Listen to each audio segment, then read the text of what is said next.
All right. Hey, everyone. As you know, I like to let people kind of get into the chat. So, we got quite a few people that are in here. So, we're going to definitely go ahead and get the stream going. So, sorry, I had this slotted to start earlier and then I decided to run errands today. And y'all know how that goes. Had to go grocery shopping. I had to do some adulting today. But we are definitely in here to give my open practice recap. Hey, hopefully, now I shared this to Twitter, so hopefully there are some of the Twitter folks coming in because I've been like over on Twitter just giving a lot of my thoughts and stuff on Twitter. So hopefully the Twitter people who like to chat with me are making their way over here. I don't usually share my streams to Twitter, but yeah, we are definitely going to talk about a lot of things today. And I'm going to make time to talk about things that I don't want to talk about, but I know you guys want me to talk about. No, yeah, I saw you in the chat and I was like, let me pin a comment. Like, because I realized I had updated everyone on Twitter. I was running late. I was like, I didn't post the community note. So I'm sorry. I try to be on time for these things, but um, just I delete. So, sorry, I got my volume going up here on my phone because I like to watch on my phone too. But yeah, so today we are going to talk about a number of things. I'm actually going to circle back around to the last stream that I did to kind of follow up on my top 5 things I'm going to be looking for in camp. So because I didn't want to leave you guys hanging on where we stand with those. So, but before I get into that, let's just attempt. I like to whatever's trending. I like to just get it out the way so that people can get in the chat and get their feelings out. So this is the time for us to get our feelings out about the Tunsil um, injury in Trey Amos.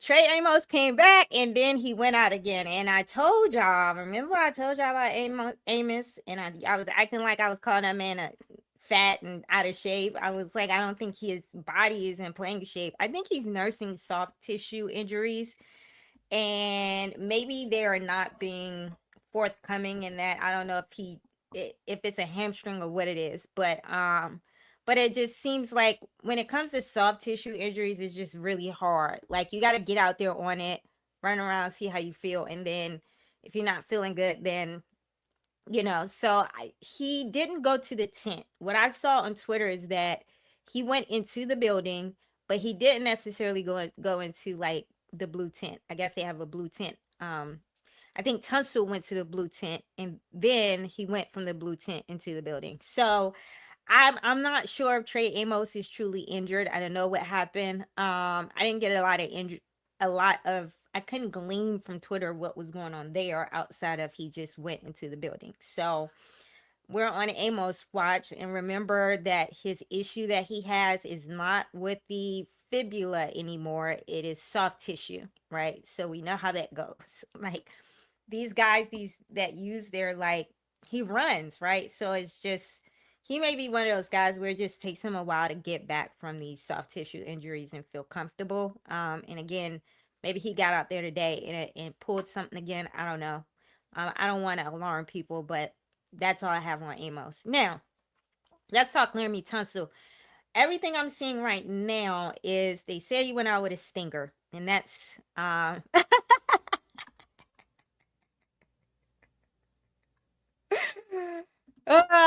can't say that news heavy ready to fight. Yes, I think people are getting irritated with Trey Amos, right?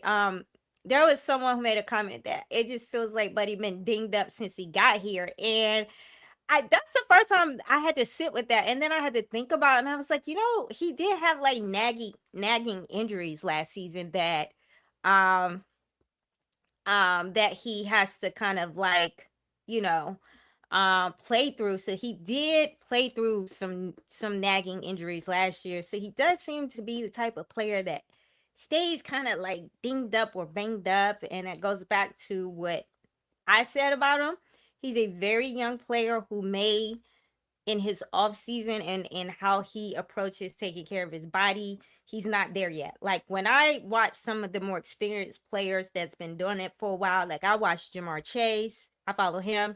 Jamar Chase has a chiropractor that come visits him. Like all these guys have holistic, they do other things besides weight lift and get in the gym. So they have all this alternative stuff that they do to take care of their actual muscles. So I've never known Jamar Chase to have hamstring injuries in but I also follow him and he has a chiropractor that works him out that's always like doing treatments to his muscles and things like that just to make sure that he is doing preventative things to prevent hamstring injuries. So, and I follow Nick Cross. Nick Cross does Pilates, y'all. So like he doesn't have a huge injury. He's like he last year with the Colts, he played like every game. Like he has this streak of just like playing all the games. So there's certain guys that I think he hasn't learned how to take care of his body as a pro, right? I'm not saying that the guy doesn't work out. I'm saying he doesn't do alternative things to prevent certain types of like uh soft tissue injuries and things like that. And if you look at Makai Lemon with the Eagles has been out all off season with hamstring injuries. So this he's out again with a hamstring. He was out in OTAs with a hamstring. So it seems like once you get a soft tissue injury, it's just hard to, but Makai Lemon is a young player. So I think these young players have to figure out how to take care of their bodies and things like that. So I'm not saying that Trey Amos is a lazy football player. That's not what I'm getting at. I'm saying I think he has to learn how to take care of his body like a pro so he doesn't get those kind of dinged up things. Now, Tunsil went out with a stinger. And the way they describe the stinger is maybe like a nerve, like a pinched nerve or something like that, or just like a um just a yeah, like that. When I looked it up, that's what it said for stinger. It's just like it's just kind of a nerve thing. And stingers usually kind of like go away.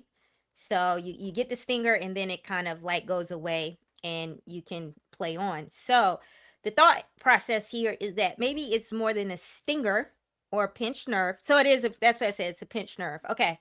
So as someone who I have back problems. I have chronic back issues that I see a chiropractor for, and I just started doing Pilates, but I see a chiro once a month because I had lumbar back issues where I had sciatica. And if you've ever had a sciatic injury, that's a nerve. Oh, that is debilitating. I could barely walk.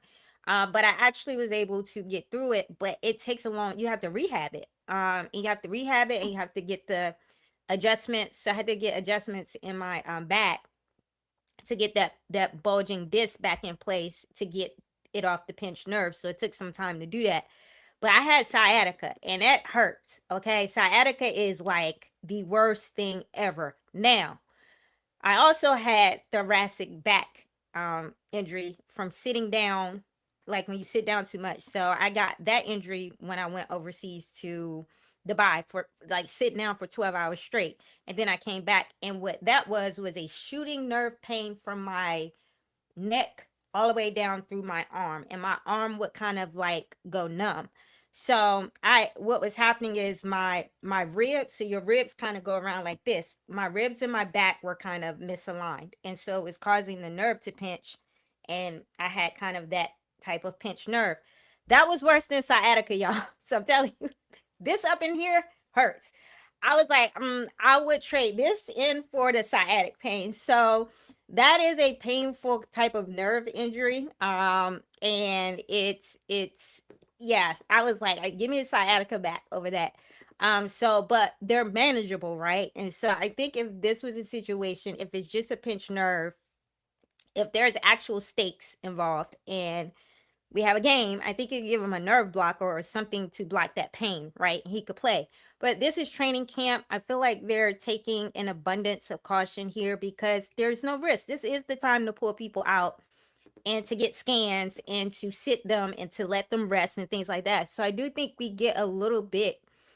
overreact just a little bit about players being pulled out during camp and them really taking precaution with them because they can do that, right? I think during the season, there's more pressure on them to come back quicker or to have to play through it this is not a situation where Laramie has to like rush back and play through it, and they can take their time. So the last update I had is that they were doing more tests on it and looking at it. So that I don't think that means anything is confirmed. I think when you do diagnostic tests, you have to rule things out. So I think they want to do the tests to rule out that it's not a stinger and it's not a pinched nerve, and that it's not something serious like a muscle strain or something like that. So until there's actually more information on Laramie Tunsil, I think we just have to stick with it's a stinger for right now. And a stinger is basically a pinched nerve. And I've I basically live with pinched nerves, and you can manage. You can do all the things with pinched nerves. They're just very painful and annoying to deal with. But these guys are tough. So I think best case scenario is a pinched nerve. I think worst case scenario is if he ends up having some type of muscle strain or something like that. But until those two updates come in, that was the only updates that were kind of trending today for injuries. Yeah, there's quite a few people in here that's talking about sciatica. Yeah, like if you've had it, it's no, they'll give them a nerve blocker. Like they'll block the pain. So they'll shoot you right on up and give you a nerve blocker so you don't even feel it. Like, so I mean that's why I said I think if stakes they have they have interventions they can give them, but there's no point to give him that type of intervention right now because it's just training camp. But yeah, they give these guys all types of things to block pain and so they don't feel it in the game. But when you give people like nerve blockers and things like that to block the pain, it just sets back the recovery of the actual injury. So it's never best to play on an injury, but these guys play on injuries all the time because they have ways to give them stuff to so they don't feel it. But that's a great question. So that's the Tunsil Amos situation. What was the other big thing that happened? And oh yes, we have a super chat. Hey, thank you so much, female fans since 82. Hey Asia, who do you predict will wear the green dot on defense and how many wide receivers will we keep? Okay, so I was gonna get to this in my stream and talk about it during the stream. So I'll make a mental note so we can talk about it during the stream and then I'll get back to it. But I do have some updates on the green dot. Um when we go over who's the hybrid in the scheme. And then I'll talk about the wide receiver situation because I'm going to get into Diggs next. So, yeah, so I'm going to answer your question here pretty soon. Thanks. Just want to acknowledge you, but thank you again for the super chat. All right. So, let's get into the very first big thing that came out was Stefon Diggs is a commander, y'all. So, woo! And so I think it's funny because I think I was someone that was okay with the room as is because I understood that all of the receivers played a role in the scheme. And when I went out to camp, I was able to confirm that with my own eyes based on how he was using them. So I was like, if he's scheming them up to their better traits, we may can get by in just the game by game how he's scheming them up. We can get production. I did have concerns of the lack of a 1B.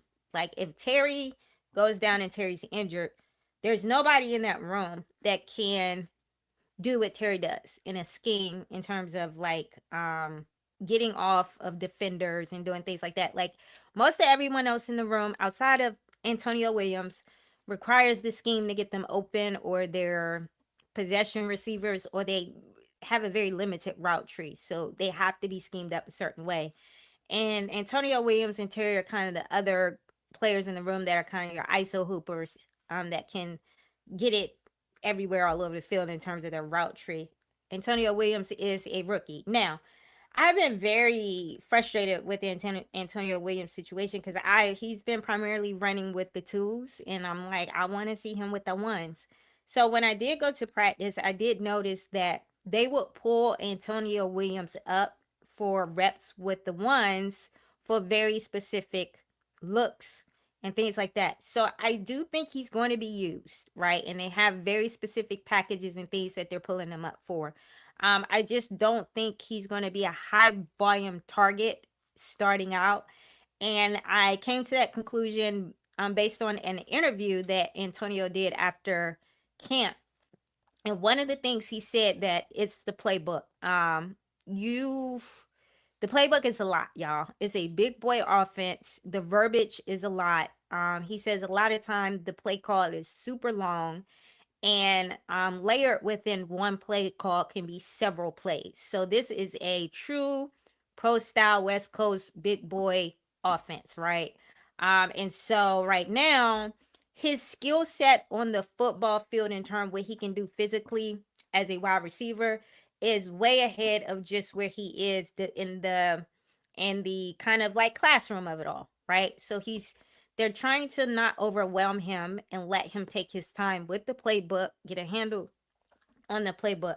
I think another thing is that he plays slot. And now, as a slot receiver, one of the things you have to be able to do as a slot receiver, more than anywhere else, is read coverages. And so when you hear Antonio Williams say this, he says, these are the two things he's having to kind of like focus on right now is learning how to read NFL coverages, which is fair. They don't run this stuff on the college level that they run on the NFL level. It's just different, right? So he has to get a handle on the coverages and reading coverages. And then he has to also at the same time get a handle on the playbook, which is not Cliff Kingsbury's playbook. Cliff Kingsbury's playbook was not a deep playbook. My understanding is that David Blau's playbook is a lot. It's a lot going. It's a good thing, but I mean, some of these players, these wide receivers, have played in these pro style schemes before, where they've seen a lot of this stuff before. But it is a lot for a rookie wide receiver. So they are slowly ramping him up as not to overwhelm him and mess up his development.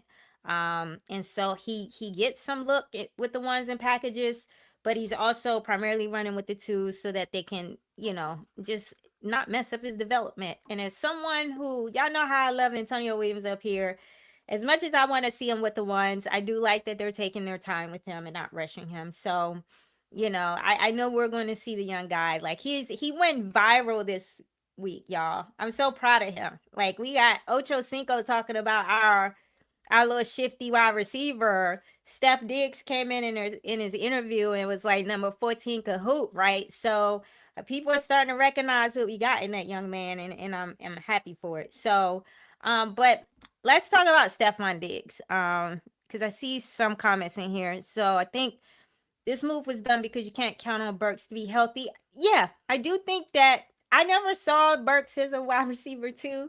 But if you are one of those people in the fan base that believe them when they say he was the wide receiver too, then yeah, he can't be a wide receiver too because he hasn't proven to be reliable.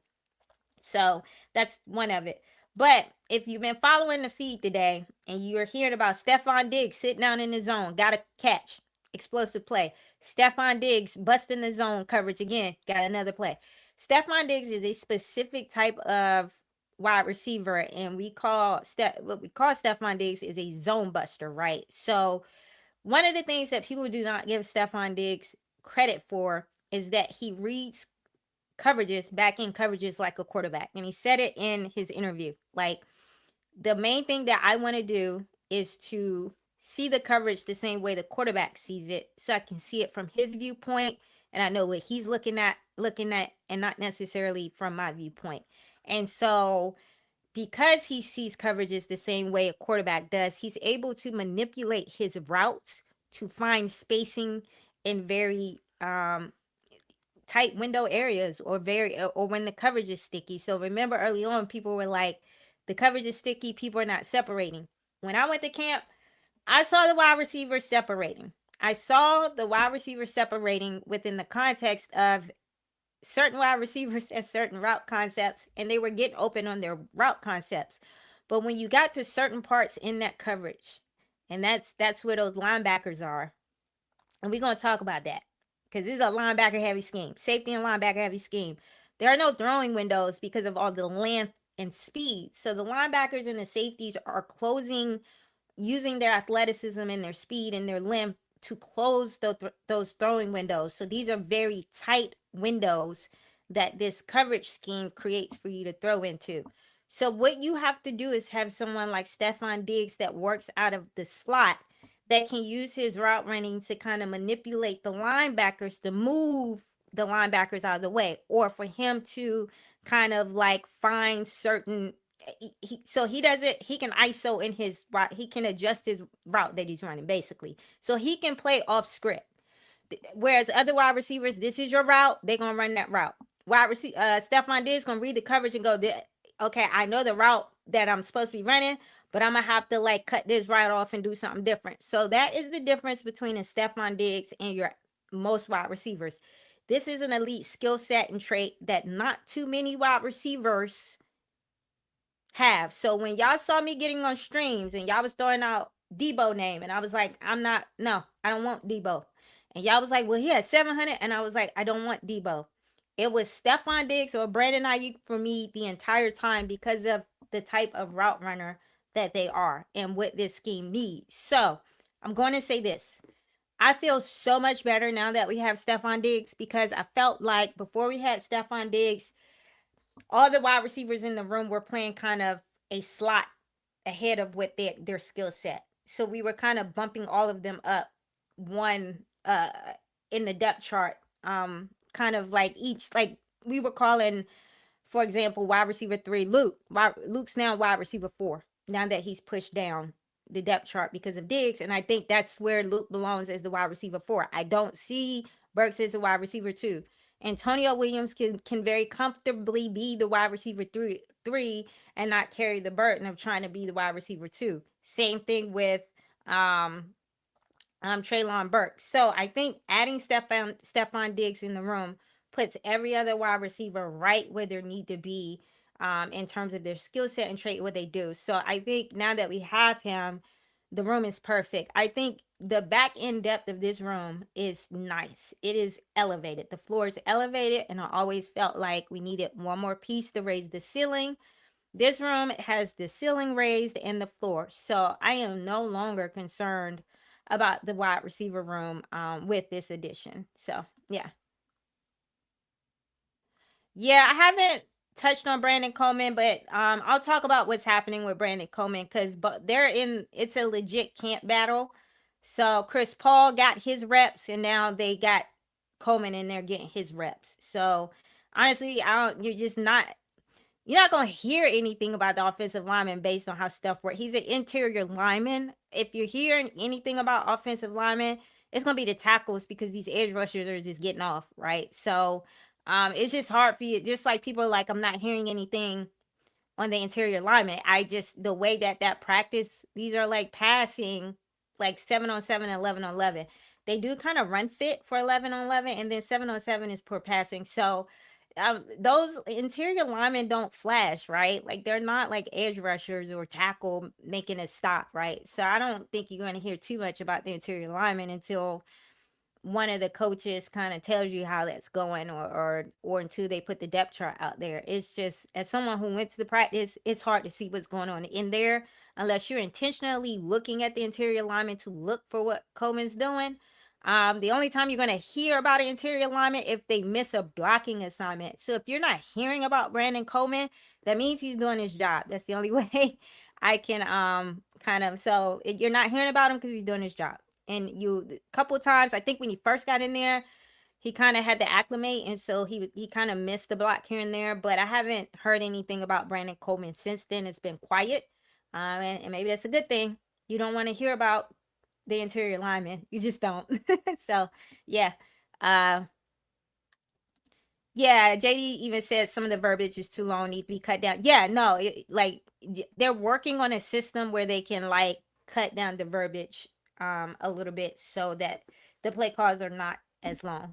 So in one play call I have like multiple plays in it too. So that's why the play call is so long, because there's he's got to get it in there and have multiple options. So they're layering multiple options within a single call so that JD can check and change at the line. Like he didn't have that with clip scheme. Clip scheme was, this is the play, and if your first read is not there, pull it down, option, run, whatever. So this is a little different. And I'll explain kind of what I saw with the offense. But like, for example, without giving too much away, a few of the offensive pass plays, what have the same alignment. So if you just look at the alignment of personnel out there, look the same. But the pass catcher would be a different person. So it'll be Terry. And then it'll be one of the running backs. So he is scheming up multiple looks out of a different multiple looks out of the same alignment, so that he set it up to confuse the defense. So if the defense thinks they pegged a tendency, and I've seen this alignment before, I already know what's happening, he can attack the different defense because he's got multiple looks out of a single alignment. It's kind of neat. When I saw that, I was like, oh, I wasn't even looking for. We just ran that play, and that was on Terry, and we ran that play again, and the receiver was the running back. It was a totally different position group. So he's got it where everybody touches his ball. Like, just forget about target share and stuff like that. Everybody touching it because he needs for, on any given look, for the running back to be the option, the tight end to be the option, or the wide receiver. So that's kind of how the offense kind of works with David Blau. So yeah. Who else is in? So is Louisville actually better with the green dot styles? I never could have figured that. Give me a second. Diami, since we're on wide receivers, I haven't heard Diami's name. Diami is a depth piece, y'all. So he's not flashing in terms of that's not who he is in this go around with this team. It is very obvious that he's going to be a vet depth piece in the room. He gets his reps with the ones. He comes in, he runs his few plays, but Diami in there doing whatever they ask him to do. So I would not be looking for Diami to be featured in this offense. That's not going to be his role here. He's been doing a lot of other things to make an impact, though. He's been working with the rookies. He's been a leader. He's kind of, you could tell he's kind of the glue guy in the locker room. So I think we should be looking for Diami to be kind of one of the last couple wide receivers to make the depth chart. But in terms of the progression read and how they're using him, he has set plays he's used on, but he's not a priority in terms of he's part of the base look of receivers. So he's going to be a situational use wide receiver in this regime. So that's why you're not hearing about him, because he's not featured in the offense. Are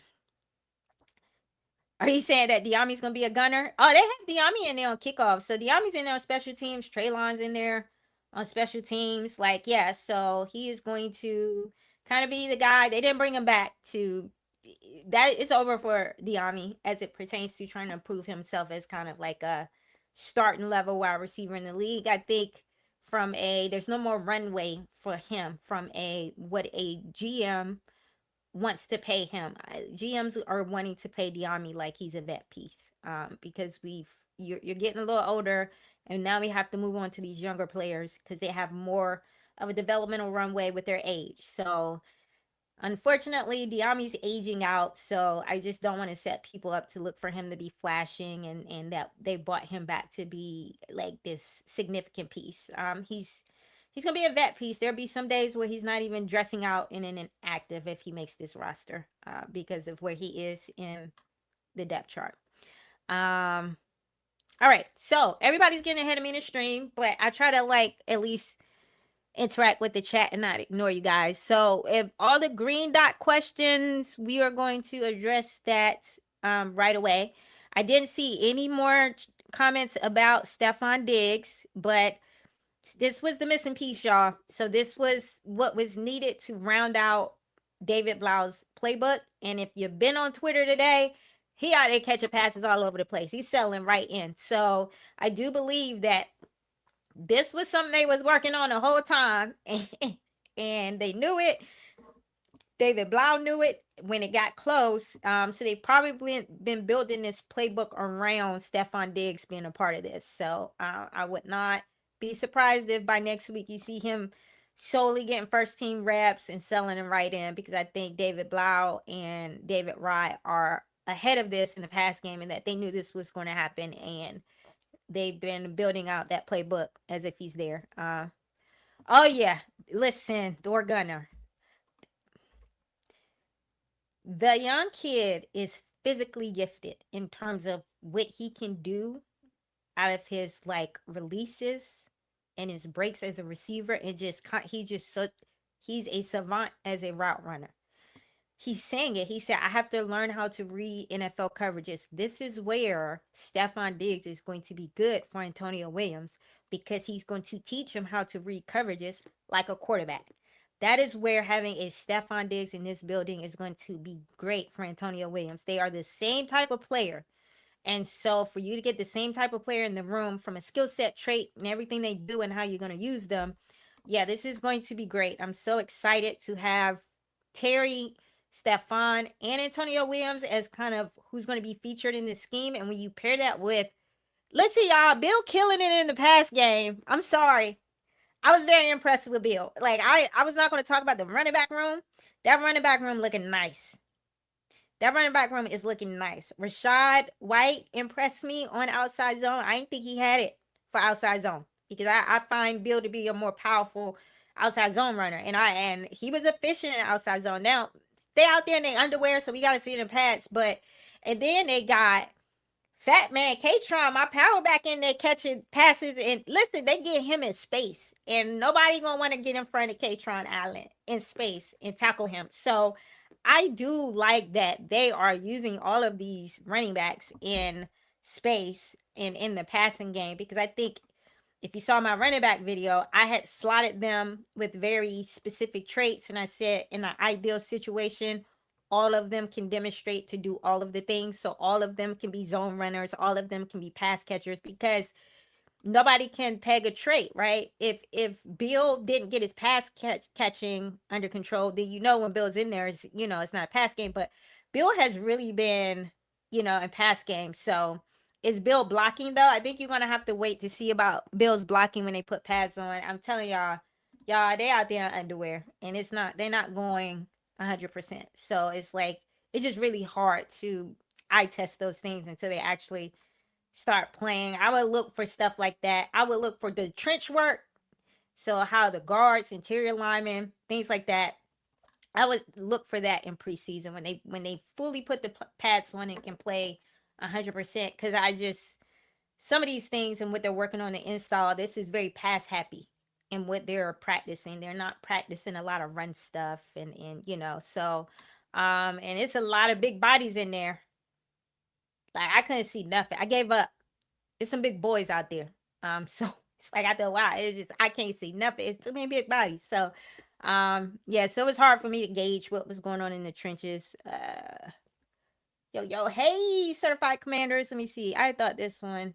Dyami shouldn't be featured in this offense. He should be a situational player. He has a big issue with drops last year. He was second at it. Yeah. I think now I will say this. I've seen Dyami in some one-on-one drills. My man put on some muscle. And he seems to be a little bit more physical in the pass game with these corners. I was looking at one rep where I thought the physicality involved with the two players, it looked like Treylon, because Treylon is so physical in the one-on-one wide receiver DB drills. He put Rasul Douglas in the dirt on one-on-one drill. I was like, oh my God, it's a little violent. They are very physical. And I had to go back and delete that tweet, because when I looked at it again, I said, this is Dyami. Like, Dyami put on a lot of muscle. So I think, I think he's a little bit more resilient this year, but hopefully he will have the drops worked out and he'll be better in screens and things, and be able to absorb contact. So that is the one thing I would tell everybody to be looking for with Dyami, is he did build his body up in the offseason, but that is a good point. And maybe that's why he built up his body, because of the drop passes and not being able to absorb or play through contact.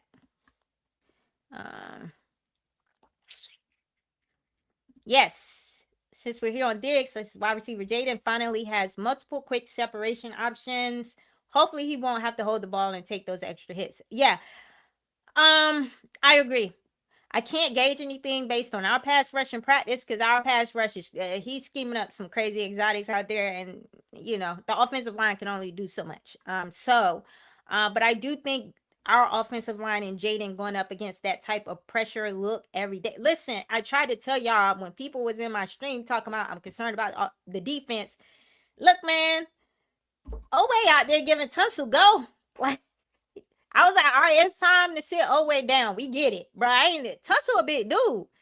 He got Tunsil hurt on a one-on-one drill with Oweh. Like, that's a big, and I know they're not out there going 100%. So The front seven gonna be like that, y'all, based on what I saw. That's all I can say. But I do think him having to speed up his processing and learn how to speed up his processing, and them going up against this very aggressive front in practice every day, it's gonna make everybody just play fast. It's gonna make the schemer scheme fast and scheme quick routes and scheme a lot of different things and get them answers sooner. It's gonna have all the wide receivers working hard to get open because that's what they're having to do in practice. Everybody's having to play sped up because of how that front seven works. So I do think they're going to be prepared for a lot of the aggressive pass rushes out here when they get into a competitive environment, because it is really, truly iron sharpening iron out there in practice. So let's see about Bill's fumbling issues. He seems to be doing good in practice, but they're not hitting. So we'll have to see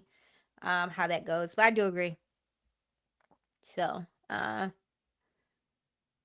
all right, so let's go back to, so remember my last stream, I had my top 5 things that I was going to be watching out for. And I was going to go, who is the chess piece of this defense? And I was going to be looking to see how they use Sonny and how they use Nick Cross, because I kind of identified them as kind of the potential Josh Metellus chess piece types of this, who is the post safety. So I was looking to see if Quan or Will Harris was able to like solidify themselves or win that out, and that was very interesting. I was like, oh, okay.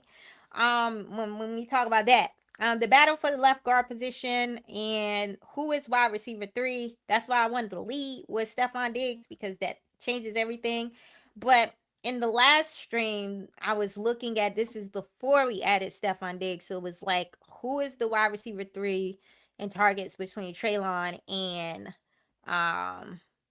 Luke?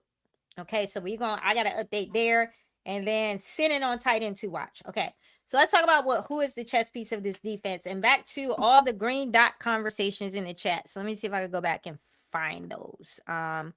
There's a couple people who asked about the green dot. I gotta find that Luvu one. Here we go. Okay, so let me put this up here. Okay, so here's what's going on with green dot. Luvu has the green dot, and he's doing a good job at it. I was shocked, because it's a very complicated scheme. You gotta be tapped in, and we're gonna talk about that when we get to this post safety, discussion. He is handling it very well. He's doing a good job, but it's very clear that Sonny is the understudy. So Louisville is the green dot for right now because he is mentoring Sonny, right? So I saw a image of Sonny online on his helmet, and he has the green dot. So right now there are 2 green dots in this scheme. It is Louisville and Sonny, because Louisville is mentoring Sonny, right? And I'm confirming that based on my chess piece. So right now, to answer the question of who is the chess piece in the defense between Sonny and Nick Cross, I do believe starting out, they're going to move Nick Cross around more than Sonny. I think they're not trying to put too much on Sonny's plate, and they're having Sonny focus on being a linebacker, right? Now, all the linebackers have to drop back into coverage, right? So they're all going to be dropping back into coverage. But aside from him, like coming off the edge, doing a lot of different things, I think that's going to be a gradual, they're going to put more of that stuff on his plate as he gets comfortable in this mic role. So he's definitely looking good and run fit. They are using him on blitz looks and things like that, but he is focused on being a linebacker right now. So to answer that question, 2 questions in one. Louisville and Sonny are the mics right now. Louisville has earned that from what I'm hearing from all the players. He is today, because of his experience and because he spent a lot of time working with Bobby Wagner, he is better with the green dot today than Sonny Styles. The vet just, I think we want to rush these rookies because, now the fact that they are not giving it to Leo Chanel, and it's Louisville and Sonny, means that Sonny is going to be the green dot in this. This is his role that they've carved out for him, right? But they are slow walking him into it and not throwing him to the wolves. So they are handling this very well from my perspective and giving it to Louisville right now and having him be the mentor with Sonny. There was a tweet online where they talked about, someone described that Jaden um changed the look at the line of scrimmage. And both Sonny and Luvu checked the defense out of whatever they were doing and into something else. So they're both out there calling the signals and quarterbacking the defense. And so yeah, he's an understudy right now, and he's going to be the green dot eventually. So hopefully that answers all the green dot questions. Yeah, about Sonny. Okay, so the next one, let me go through the chat here because I think.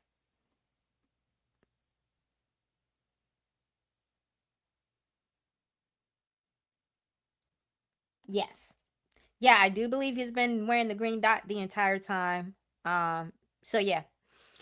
All right. So next, who is the post safety? Hey, Revo the post safety. I'm sorry. Listen, I'm gonna go ahead and say this, and you can confirm this if you want to go on Twitter. Everybody's coming out of camp saying that Quan is looking like a cut candidate, and so I was discussing this online, and I do think they gave Quan an opportunity here, and I think Quan just couldn't pick up the playbook. I think the issue here with Quan, he's still looking lost back there. And the safety in this scheme needs to anchor the safety group, and they need to be sort of a quarterback back there as well. So, the fact that they gave it to Revo just lets you know that Quan wasn't picking it up.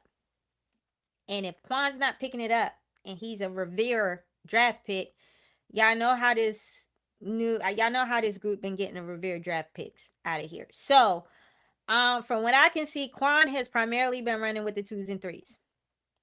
I didn't see him get any reps with the 1s when I was there. If someone else that's been there can say, but Quan is deep down in that depth chart.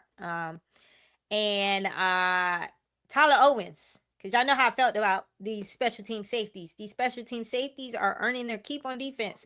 So remember, I was up here talking about Tyler Owens is a backer safety hybrid because of his body. He's a line of scrimmage player. When y'all see Tyler Owens in coverage, he covering the overhang. Y'all act like he covering those tight ends from the post position. My man's at the line of scrimmage as the overhang defender, carrying the tight end vertically. So he's not a deep field safety. He's never been that. I know he's fast, but he don't have a coverage instinct. So I was very happy to hear that they're using him like a linebacker in some looks, right? He's aligned in there looking like a linebacker. And I was like, that's where he needs to be. That's how I saw him. So because I see them hybridizing Tyler Owens and moving him all around, I have him slotted over Quan in the depth chart. Because Quan don't do anything. If Quan can't give you post reps, this is not a defense that's heavy on tweener safeties with defensive back bodies. Like this is there are times where there's 4 safeties in there. He's doing 4 safeties out there and a bunch of linebackers. So the linebackers and safeties are the coverage. I know we worry about these corners, but the linebackers and safeties are the coverage. So yeah, because Quan just seems so one-dimensional in this scheme now because he can't help out in a post and he's basically a slot defender. They don't need you, bro, because you're not built like a linebacker. That's how I'm looking at it. He too small. So if you can't, y'all remember we was talking about Will Harris putting on all that weight. Like, dang, Will Harris came back. He out of shape. He big. Will Harris in there is the safety, the third safety in the look. Getting linebacker. Like, he's up there in the box with the linebacker. So that he very intentionally put on weight because I think they told him, you're going to play in the box at the line of scrimmage. We need you to bulk up. So that's why Will Harris came in looking big because they need him to work like a backer safety hybrid. And so he got bigger. And so he's the third safety out there a lot of times, but he's at the line of scrimmage. So the 2 safeties that are usually aligned in the post are Nick Cross and Revo. And then you got Will Harris and Tyler Owens in there that are kind of like backer safety hybrids in like safety 3, safety 4. And then after that, it's Percy and Quan. So I got Quan as a cut candidate. Like why we keeping you? We didn't draft you. So that's just where I'm at. So, but just to answer that question, Jeremy Reaves appears to be the starting post safety right now. So victory lap to all y'all that told me to give up on Quan. I told y'all I needed to get more information. And when I get more information, I got some more information. So I'm ready to be with the rest of y'all on the Jartavius hate train. So, and only reason why I'm feeling this way about Quan, because Devontae Jones came in his presser and called Quan out as someone that he felt could be a contributor. And so the fact that you are not even being prioritized, like special teamers are getting more reps than you, and you let a special teamer snatch your chain as the starting post safety, it feels like Quan just mentally is not coachable. He can't take feedback. Like, I just feel like he's not coachable, right? So, the fact that they banished him to like second and third string just lets me know it's more than just him sucking. It's just like, bro, you're not doing what they're asking of you. And maybe you're not coachable. So, I'm with everybody else now. They gave you a shot and you didn't take it. So now you gotta go. If they cut you, it is what it is. So yep. So look like Percy was with the ones a bit too. Yeah, no, I have Percy and Tyler Owens over Quan. Because he Percy the only other post safety. Like, it's Nick, and you put Nick back there. I saw him in the post sometimes in some looks, and Revo, and then Percy maybe is the other backup. So I kind of have the second string. So I have the starting safeties looking like this because it is a 3 safety look. The starters are Nick Cross, Revo, and Will Harris. And then next up in the depth chart is Tyler Owens and Percy.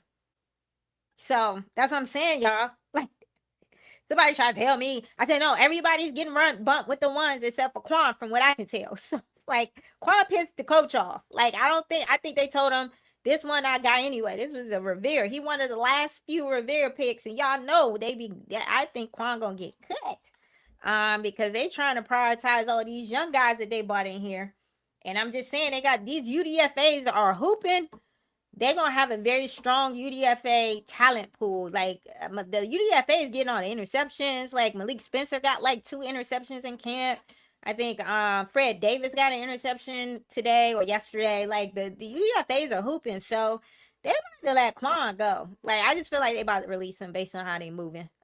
But so, oh, Kay was there with me. She said nope to not seeing Quan with the ones. All right, I just want to make sure I wasn't tripping.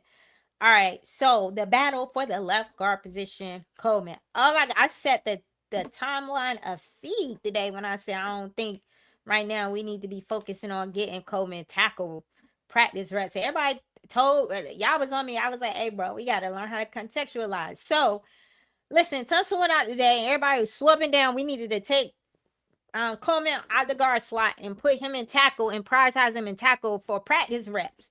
Now, look, ain't no risk to the quarter. We talking about practice. And we don't know that Tunsil going to be out for a long period of time. So I was trying to tell people, hey, man, y'all panicking. That man is in the middle of a position battle. This is a legit position battle because I heard a insider ask Dan Quinn in an interview, where are we with that? Are y'all close to somebody solidifying that? And Dan Quinn said, no, we're not close.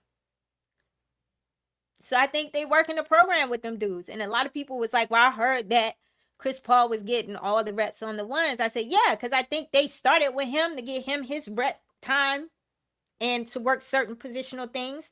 And now it's Brandon Coleman's turn. So people who's asking me, I'm not hearing about Brandon Coleman. You don't want to hear about Brandon Coleman as an interior lineman, because if you hear about him, that means that he either holding or he giving up. He's not blocking appropriately. So the fact that you don't hear too much from him sounds like he's doing what he's supposed to do. The fact that the coach is saying we're not close, I told someone today they probably want to get these boys in live game reps and pads with real game time physicality to see how they hold up. Because at the end of the day, while I'm not saying Brandon Coleman is elite, Brandon Coleman didn't play like trash either. I think the issue with Brandon Coleman and the coaching staff is just he's soft. So he can never stay out on the field. Every time he got an ankle rolled up on or something, he was coming out the game. He couldn't really play through these little minor injuries, so he's soft. So they trying to see if he's ready to come in and take this role and ready to be a big boy about this and fight back and just be more resilient and mentally tough. So You're not gonna see that with them dudes running around out there in their underwear, y'all. They gotta get. I think they want to get them in live game reps and see how they doing pads against opposing teams. So I think we're gonna have to wait for this position battle to kind of round itself out as we get in the preseason and see them against other teams. I just think that's where they are. When a coach said we're not close there, it means that they using the whole off season to evaluate this. I don't know why people arguing with me. Somebody told me training camp is enough time to see it. Clearly, it's not. If Dan Quinn's saying that they not close, I don't know what to tell y'all. Y'all be arguing with me for relaying the information the coach said, bro. Like I ain't said, the coach said it. Like what you mad at me for? Yeah, Coleman got athleticism.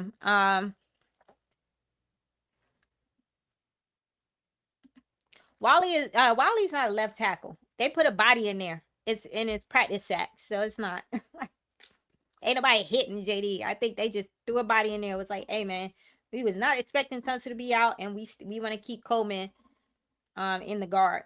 We work in a camp battle, so they're not gonna keep like that's what I'm trying to tell somebody. Why you take it? That's the problem and why he's so delayed. Y'all keep swinging him all around this line.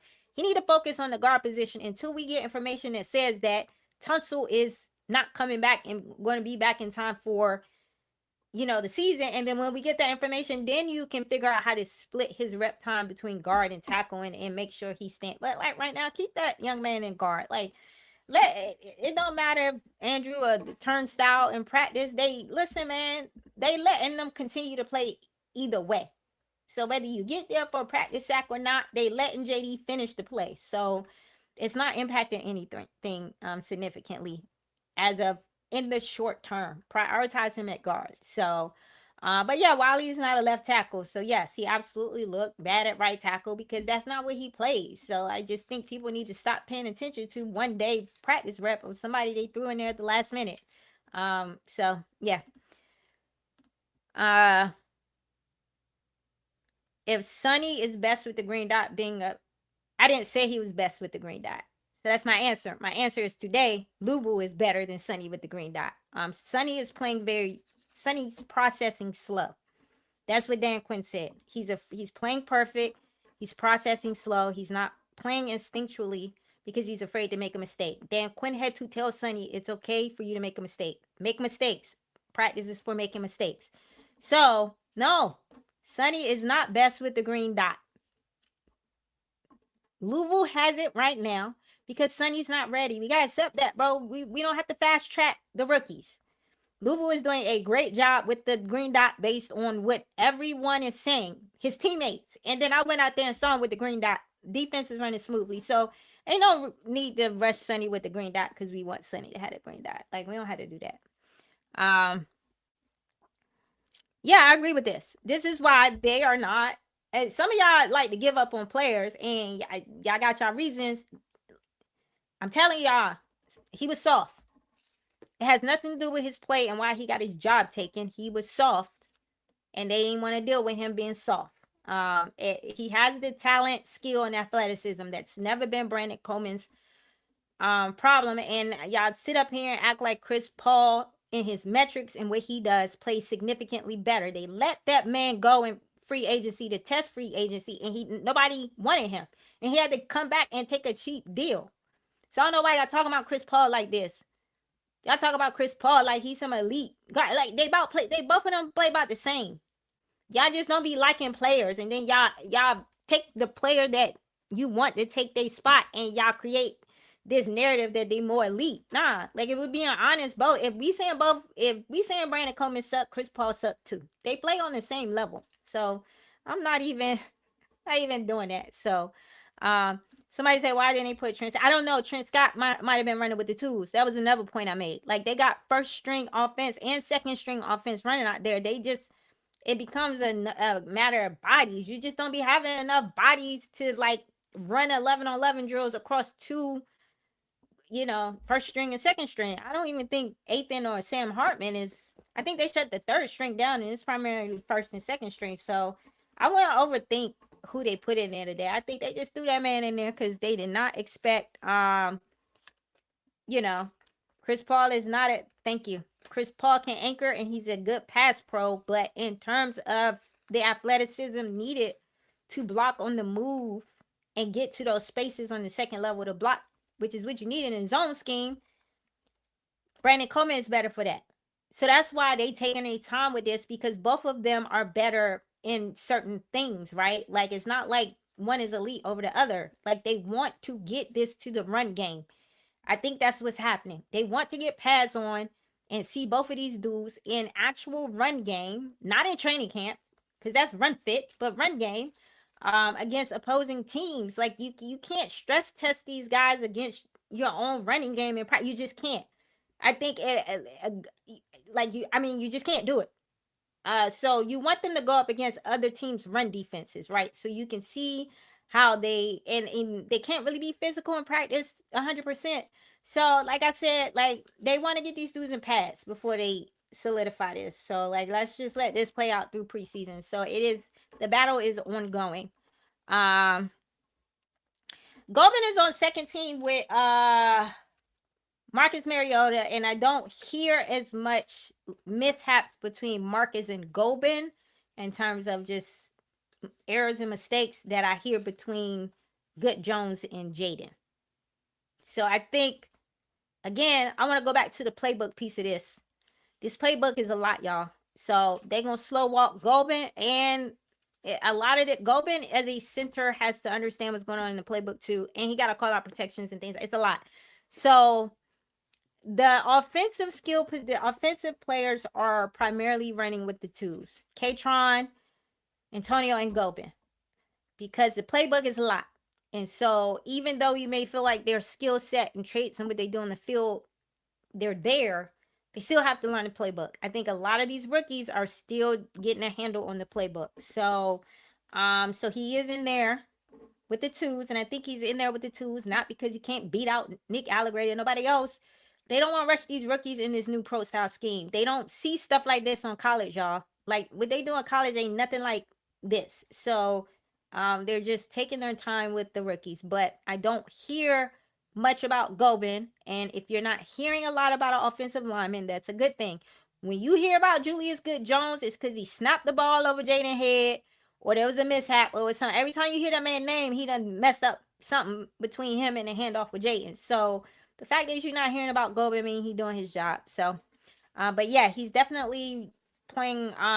He's the backup second string center with Marcus. This is what the scrimmage. Yeah, we gotta get these guys playing somebody other than themselves, right? I don't think they ready to solidify the depth chart based on nothing that's happening in practice. That's not what.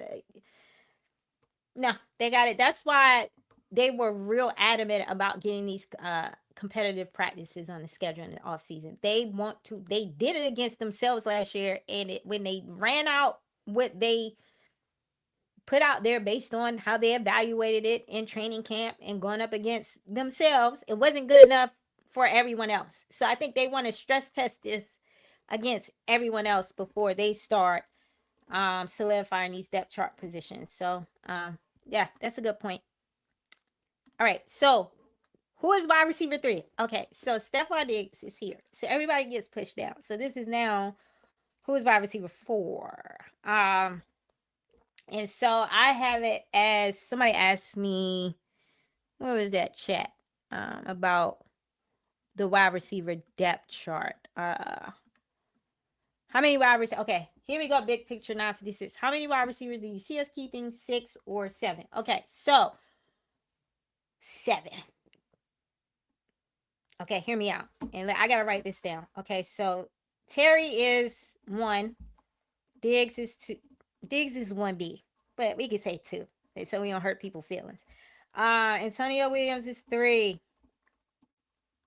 Luke McCaffrey is 4, y'all. He out there getting busy at camp. So that Luke McCaffrey is wide receiver 4.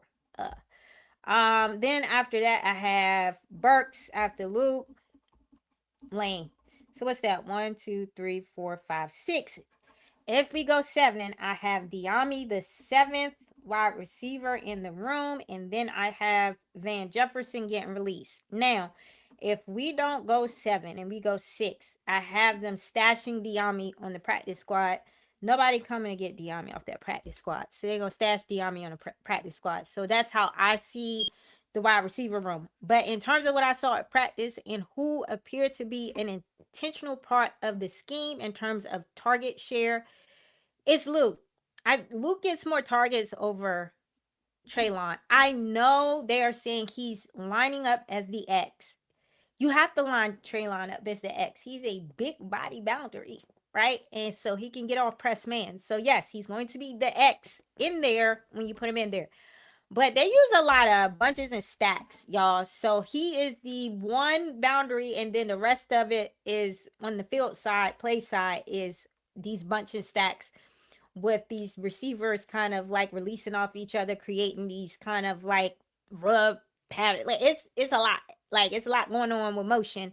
It's a lot going on. But the way they use Treylon is kind of like this vertical receiver to kind of clear things out. So he looks like a situational possession receiver, and he's the vertical guy to kind of run clear out routes. But the guys in there being targeted in the actual progression is Terry, that slot receiver, and Luke. Sometimes they would bring Diami up for a package or two, things like that. But I'm telling you, it's Terry, Diggs, Williams, Luke. And I think you might see starting out, because Luke is a power slot, you may see Luke kind of get more targets than Williams as they kind of ramp Williams up and gets him and get him used to things. But for me, I feel like Williams and Luke kind of sit in kind of the same role in the scheme, as kind of like both of them can be wide receiver 3, so to speak. So I'm not gonna even put wide receiver 4 on Luke. I think wide receiver 3. Luke could be a wide receiver 3, and from what I saw and how they're using him, and he getting a lot of targets.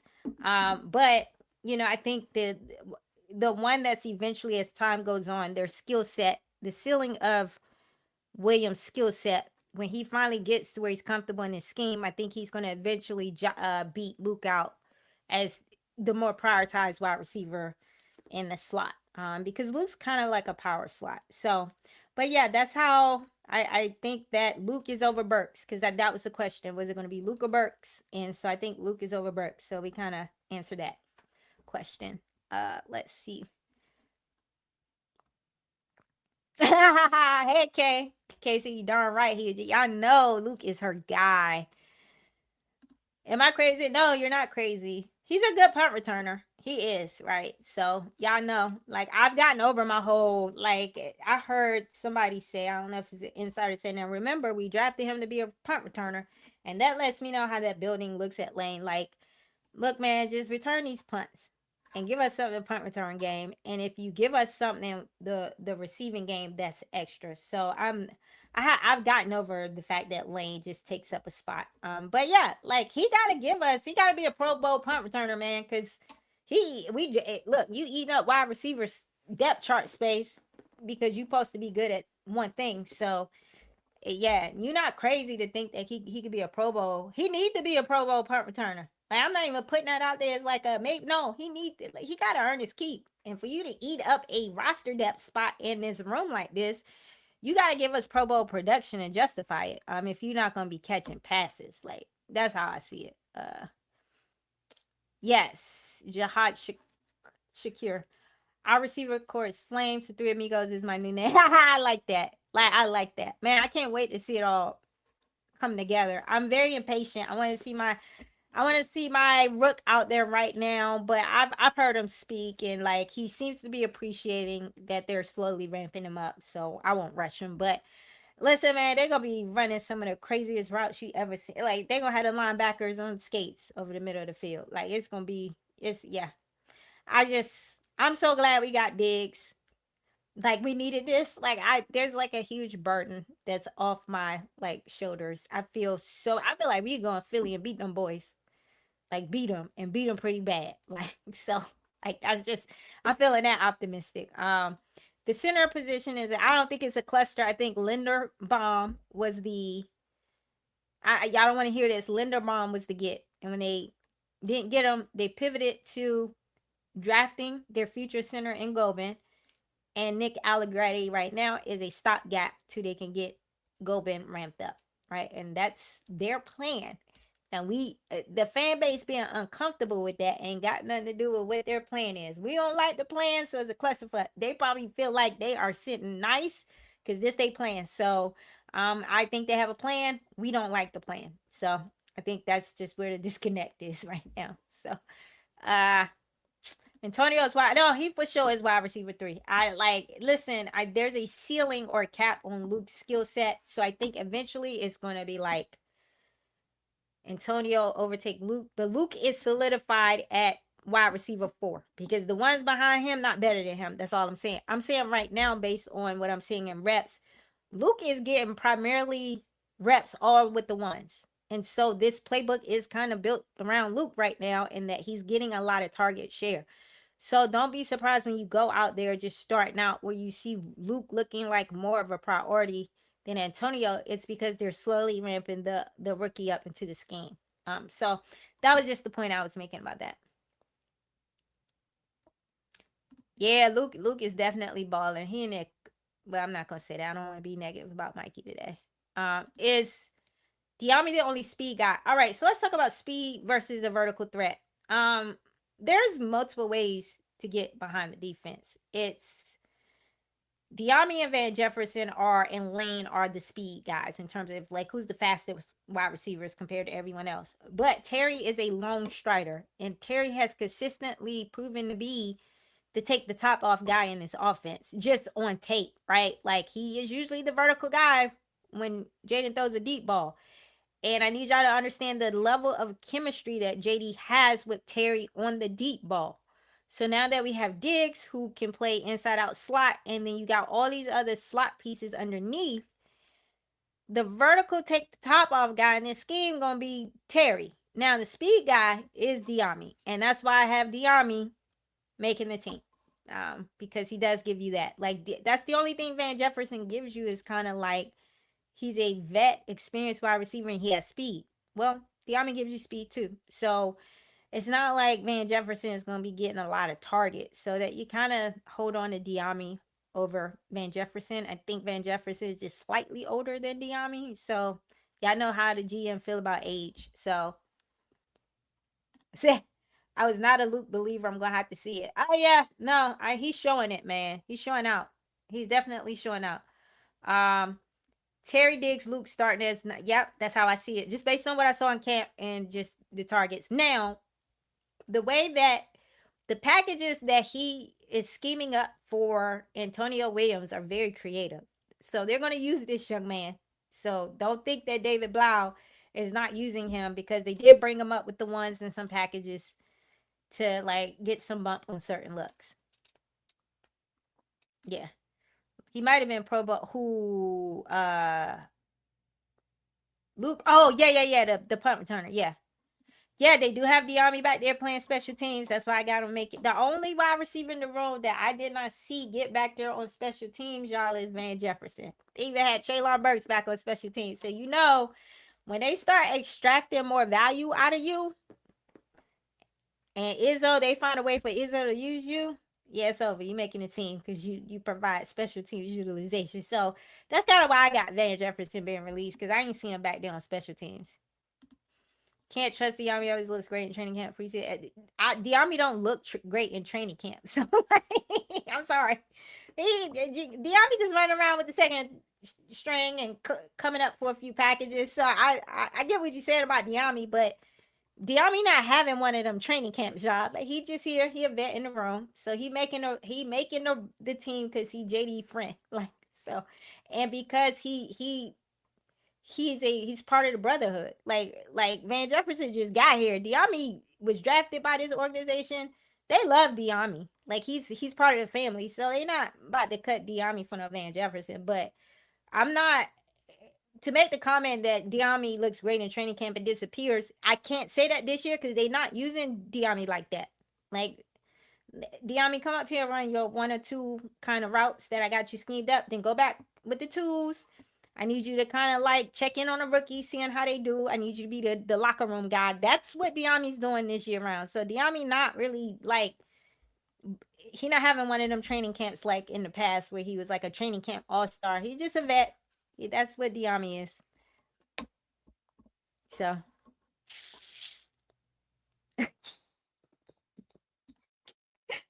Yami on teams. He trying to make it. Hey, bro, they got everybody gonna take. Look, Traylon Burks on teams, bro. My Traylon, like, I'm making this team. Whatever you need me to do. Like, they got everybody and they mama on special teams. I was like, what is going on? Like, all these people on special teams. So they making everybody earn they keep. Hey, get back there and catch some kickoffs and punts, bro. Like, it's crazy.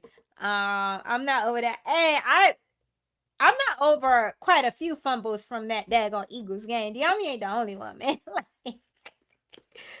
they let my boy Jaden down in that game. I still to this day. That's why Jaden came back in 2025. Is like, I ain't throwing this ball to nobody but Zach Ertz and Austin Eckler.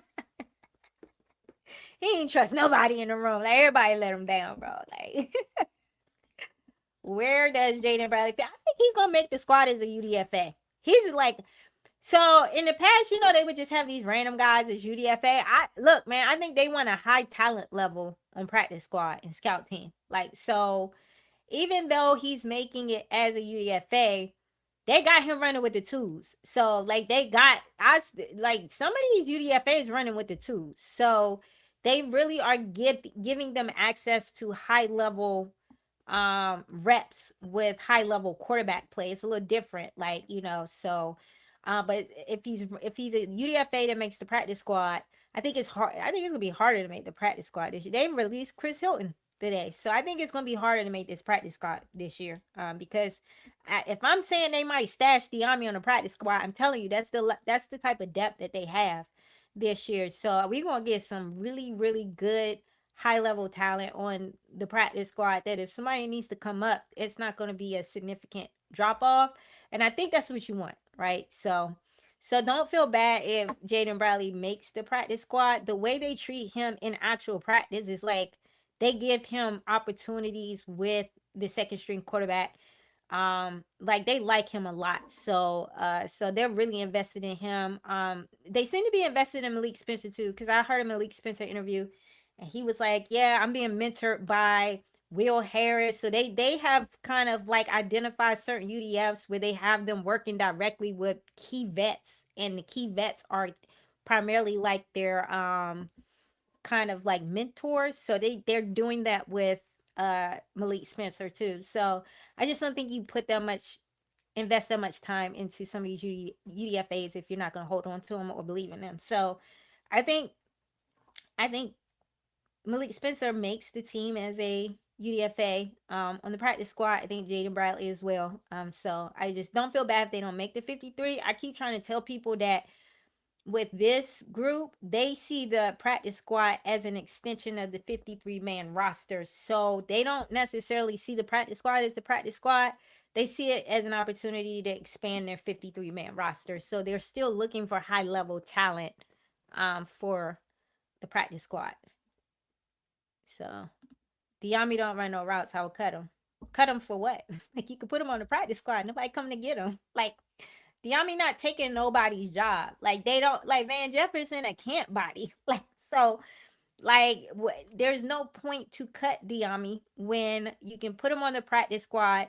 You still need high level play on scout team and things like that. Like, y'all only think about the game day. They still have these young guys on practice squad that need vet leadership, need stuff like that. So y'all underestimate how important practice squad is, like, honestly. So I wouldn't. Why would you release Diami when he's a good piece in the practice squad? Like, that man is a, I don't care how you feel about him, he's a starting NFL wide receiver. He's played, I'm not gonna say a starter or high level starter. He's played legitimate NFL snaps at a high level. Now, whether you think he's good or not is a debatable point. I'm not here to debate that. That man literally has played with starting quarterbacks. He was out there with Trevor Lawrence. He's played with JD, right? So y'all can't just release this man and say because you think he's not a high-end wide receiver, they're not asking him to be the wide receiver 2 or 3, right? So, like, just like, he a vet in the room. You need vets in the room. You need guys in the room that every year is willing to come in and be a camp body and hold the floor up in case something happens And it's gonna take a cheap vet deal every year and not complain about it, bro. Diami not in there trying to be getting wide receiver money and coming in with an ego trying to get reps over the younger guys. You need a guy like that. Diami is in there running around with the tools, happy to be there, and not complaining about other guys getting the younger players in the room getting reps over him. So yeah, like y'all have to. I say this all the time.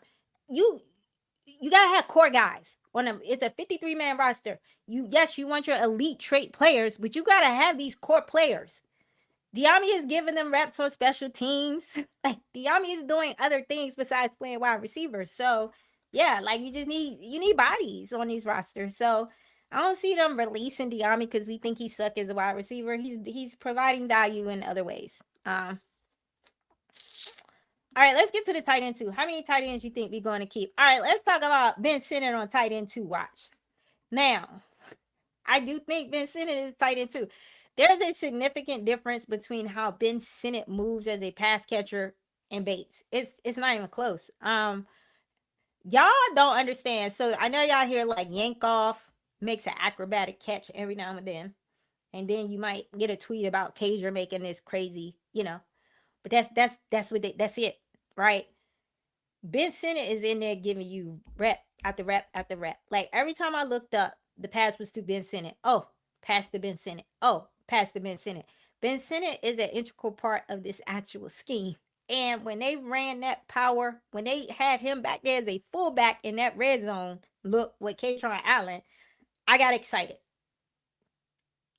This man's a very physical move blocker, like in terms of just the physicality. So I do think Ben Sinnott finna snatch that tight end 2 chain from Bates, right? Because uh Bates ain't moving like Sinnott's moving in space as a pass catcher.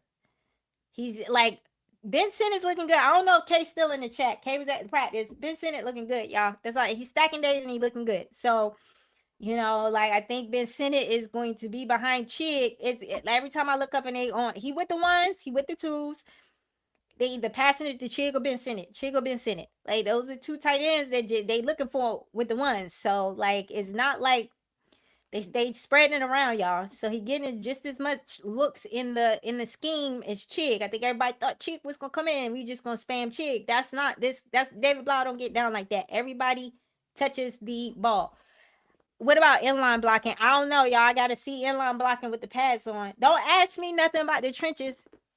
Listen.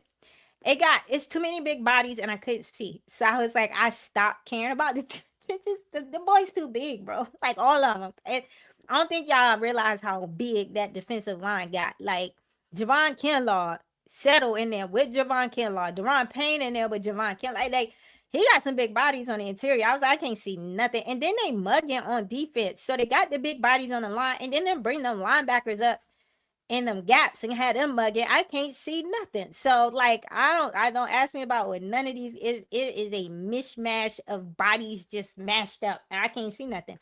I did see Josh Connolly one time on a rep with Joshua Josephs. Oh my god, that young man's his wingspan is ridiculous.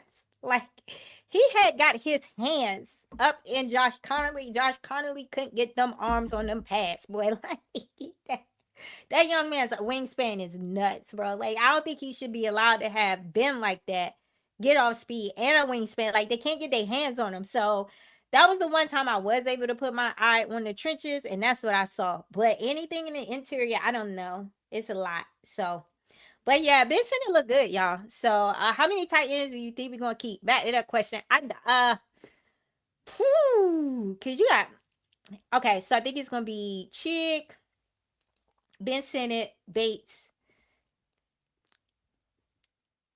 I want to say 4 because Yankoff plays special teams, y'all. So I think they're gonna have to go 4 because Yankoff does play special teams. So I think they're going 4 tight ends. I think they might be going 4 tight ends and 3 running backs, and then McNichols on practice squad. I did see McNichols getting a lot of run with the ones. They love him. He's making a team, and if McNichols making a team, I don't see Jerome Ford making a team. So y'all, all y'all who felt like Jerome Ford can make this team, it's not looking good for him. That's all I gotta say. But yeah. Yeah, McNichols went to the practice squad, and they're gonna do 3 running backs based on yeah. So let me see me go. Let me check this chat. I keep hearing Yankoff looks like he no Yankoff looking good. He's athletic and like he's athletic, but I seen what they was doing with Ben Sinnott, moving him around and as a fullback. Like so, it really is Ben Sinnott is just provides more diversity in what they want to do. And so he's not being slotted over to Ben Sinnott. But he is looking good. Um, keep breaking down the X's. Oh, you're welcome. I'ma try. I try. Um, is this 3 to tight ends or 3 to running backs? I don't know which one. Put in the chat which one you talking about. Um, Xavier and Wankba if he gets cut. All right, I gotta look this one up. What team he play for? Put that in the chat. Okay. Yes, practice squad players are subject to be picked up, but don't nobody want Diami. Van Jefferson more likely to get picked up if he hits practice squad than Diami. Diami is not that type of player in the NFL where people looking for him on somebody's practice squad. That's why I said they're gonna keep Diami over Van Jefferson because Van Jefferson gonna get some looks. If you cut Diami and then you want to stash Van Jefferson on a practice squad, somebody coming to get him. So that's why I have Diami. They have not really used Diami in a way in camp to where he's showcasing, right? I just don't see that. Now I gotta see how it looks when they play preseason games, but I am saying stash Diami on the practice squad because I agree with y'all. I don't think he that type of wide receiver where somebody gonna come look for him, so you can get away with that. So, all right, Chris. Hey, yo, HBTG got this. Thank you, appreciate that. What about inline blocking? Yeah, I gotta see the pads on. I don't know. Yeah, Cliff kind of. See, here you go bringing up Cliff, and y'all know how I feel about Cliff. But like, yeah, it's not even close to what David Blau doing. David Blau out there running Ben Johnson trick plays. Somebody said he ran like 3 back-to-back trick plays and one like my man got a deep bag. Is all I'm saying. He got a deep bag. Like what I saw out there, everybody's touching the ball on any given running backs, tight ends. Like that ball is going everywhere. Like Jaden has so many options in his pass game. This was before we got Diggs. The practice I went to, Diggs hadn't been signed yet. Like I was just like, oh, he's slinging that thing. It's a lot of places to go. And now you add a Diggs. So nah, this playbook is not Cliff playbook. That's all I'm gonna say. I mean, yeah, it's kind of feel like 24. I'm ready for them to play other people so that because I'm hearing these guys are getting a lot of practice sacks. I want to see them against somebody else with pads on. I think the O line is going to be fine, but I think you just can't. These offensive linemen can't do anything with these speed rushers in practice. Oway runs a 4.3 40 yards. Only so much Tunsil gonna be able to do every day. Every day when they running the same stuff over and over and over again. Like eventually, you know what's coming. Yeah, like people start to be like, "All right, man, I'm not giving it all on this rep because." So I just think it's time for both units to play someone else on the other side of the ball. Honestly. No, I'm not coming. I'm sorry.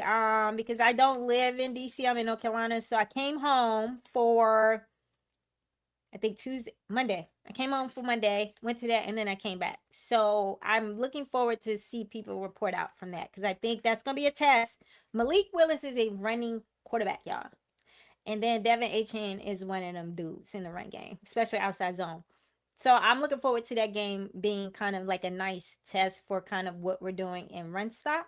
And I want this pass rush to confuse Malik Willis so bad and just stress him out so bad that he wants to quit football. So like I'm looking for that.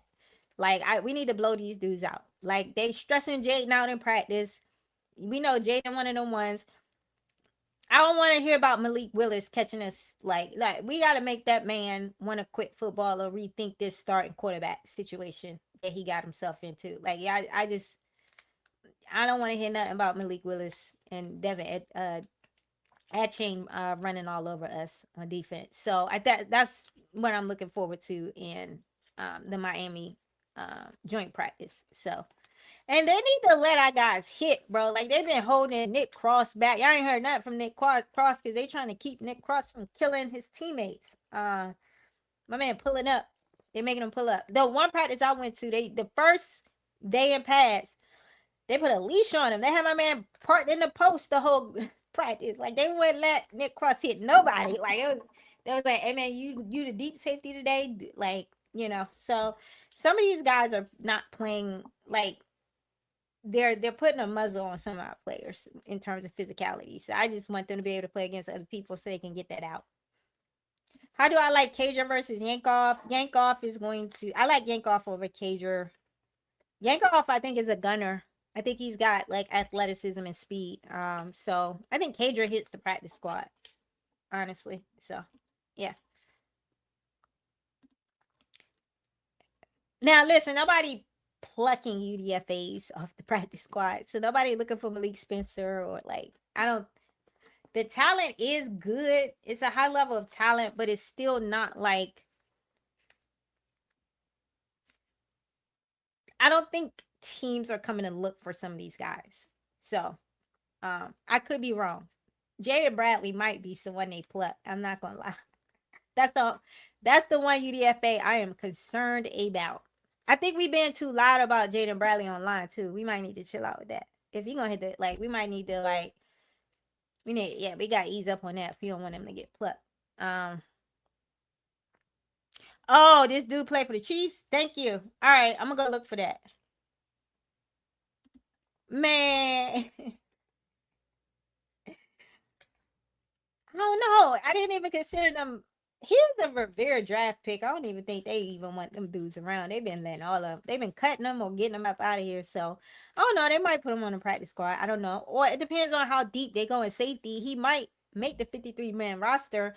I'm just saying, don't look for Quan to be out there getting starter reps. I didn't see anything from Quan at the open practice that I went to that made me feel like Quan gonna be in there getting starter reps. That's all I'm saying. So.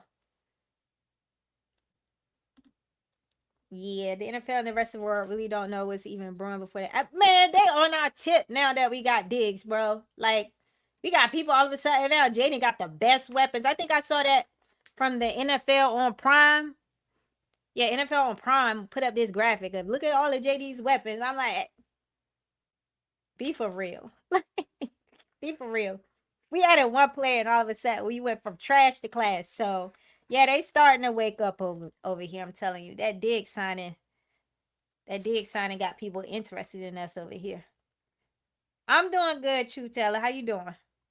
Trey Amos ain't got no word outside of he went right back in the building. So unless a new update came out, I don't know anything.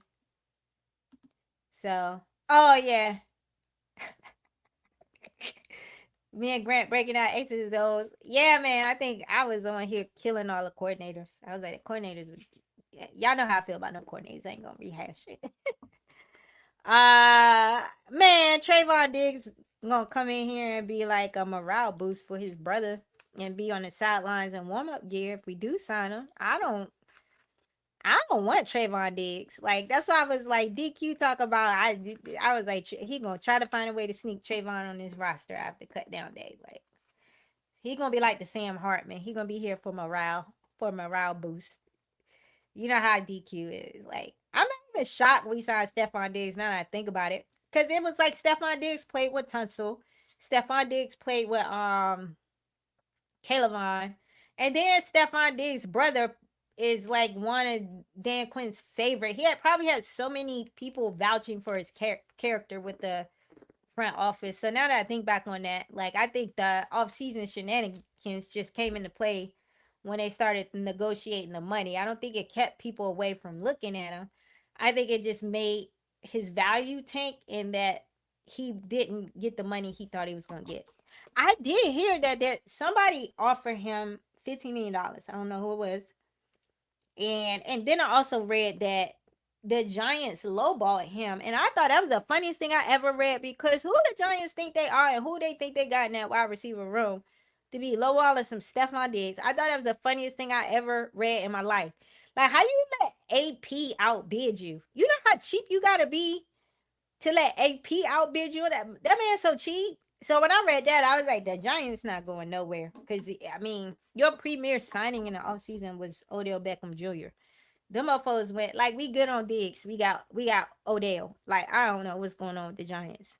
Their fan base be online talking so much trash, too. So, we gonna see. The Dolphins don't have any receivers. They about to hand that ball off to that running back. I'm telling you.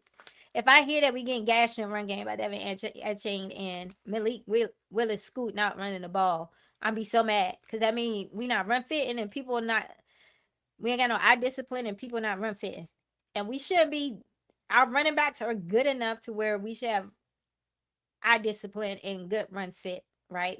That shouldn't fall apart. I'm not trying to hear that. But yeah, I want to sleep though, because it's a zone defense, so they might find some holes in the zone.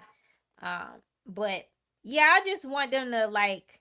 I want the Dolphins to regret coming here for practice. It's got like I want my lick back for that Patriots practice. I'm not gonna lie. I'm still like y'all was up there getting bullied and beat up, and I gotta get my lick back. We ain't gotta beat Miami up, but like we need aggression and physicality. So they don't cover us positively until we did. Hey, bro. And Diggs had so much negative PR that this was the craziest thing to me. We saw Diggs and all of a sudden, like, the Commanders got the best PR in NFL right now. I'm telling you, national media crazy, bro. They're crazy. But yeah, they don't cover us positively until we get Diggs, and they want to sit here and call 5 injury prone. I'll be first. Yeah, like, nah, I'm not for it at all. They can stay over there. Stay over there. Don't try to come over here now that we got Diggs. No, I don't. I don't. Unless you gonna have him playing safety. I mean, yeah, I don't think he's Devontae Jones kind of guy. You gotta have IQ. I don't know. So he seemed to take a little bit too much risk trying to get the big play. And while it is his own scheme, you gotta be disciplined in it. So I'm not sure if Trayvon disciplined enough.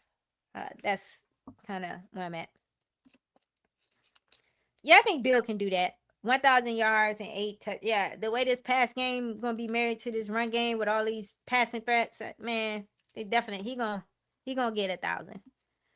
Bill may not get 1,000. It's gonna be more of a committee, but I would love that. Oh, 1,000 yards is not even a lot. Like, let me see what 1,000 yards over 7. Let's see what that looks like. Hold on, because I don't even think he had 800 and he was not even prioritized. So even if it's by committee, I still think he can get it. Hold on. 1,000. That's like 58 yards a game. I think he can do it, Kay. I think he can do it. Yeah. I think we see 1,000 yards. We think that's a lot. But yeah, I think if they're doing it by committee, y'all forget that he gets big chunks. So I made the point that he don't need a lot of touches to get a lot of production. Like on the outside zone scheme, like he gets chunks. Like he can gash you and get like, so he can on 5 carries if he gets a couple explosive plays, then that starts to kind of like, that's how he got that 800 yards rushing last season and he barely played, is because when he did touch the ball, Bill goes for very explosive, large chunk plays. So that's why I think he can get 1,000, not because he gets, I don't think he needs a lot of touches to get the production. He's a very, very efficient running back and in outside zone. So we got to think about, this is a scheme that caters to him. Every time we saw Bill breaking off a big run last year, what was he running? Outside zone. So yeah, I think he can do 1,000. And I think he can do it in a by committee type of scheme too. The running backs in the Ben Johnson scheme. Yeah, those running backs eat in the by committee scheme. I'm not even gonna, cause y'all not about to yell at me if I do a Jahmyr Gibbs comp. So I'm not even gonna do that. But that's the Bears. Swift got a lot of yards last year, and Monangai got a lot of yards last year in the by committee type of thing. So yeah, I think it just depends on how explosive those runs are, because it's not going to be a lot of touches though.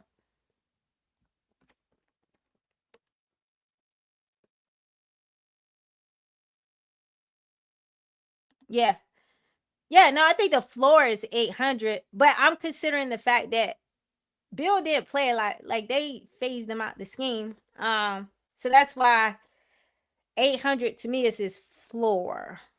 Um,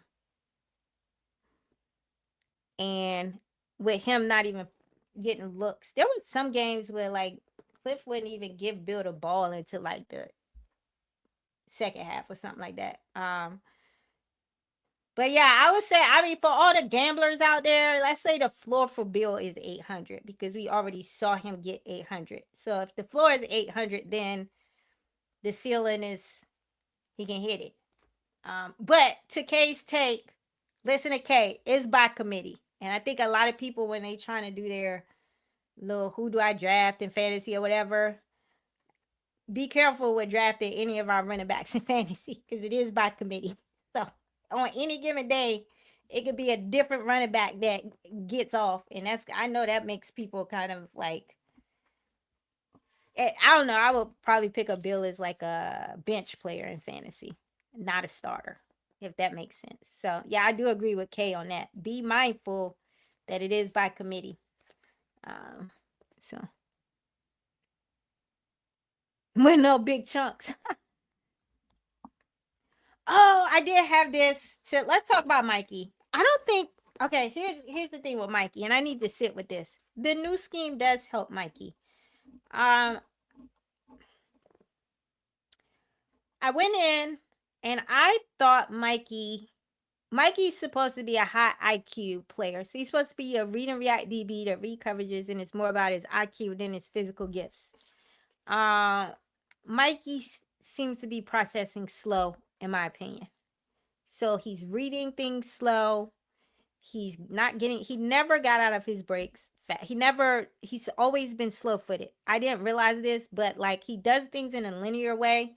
So he kind of like reads first and then he moves his feet.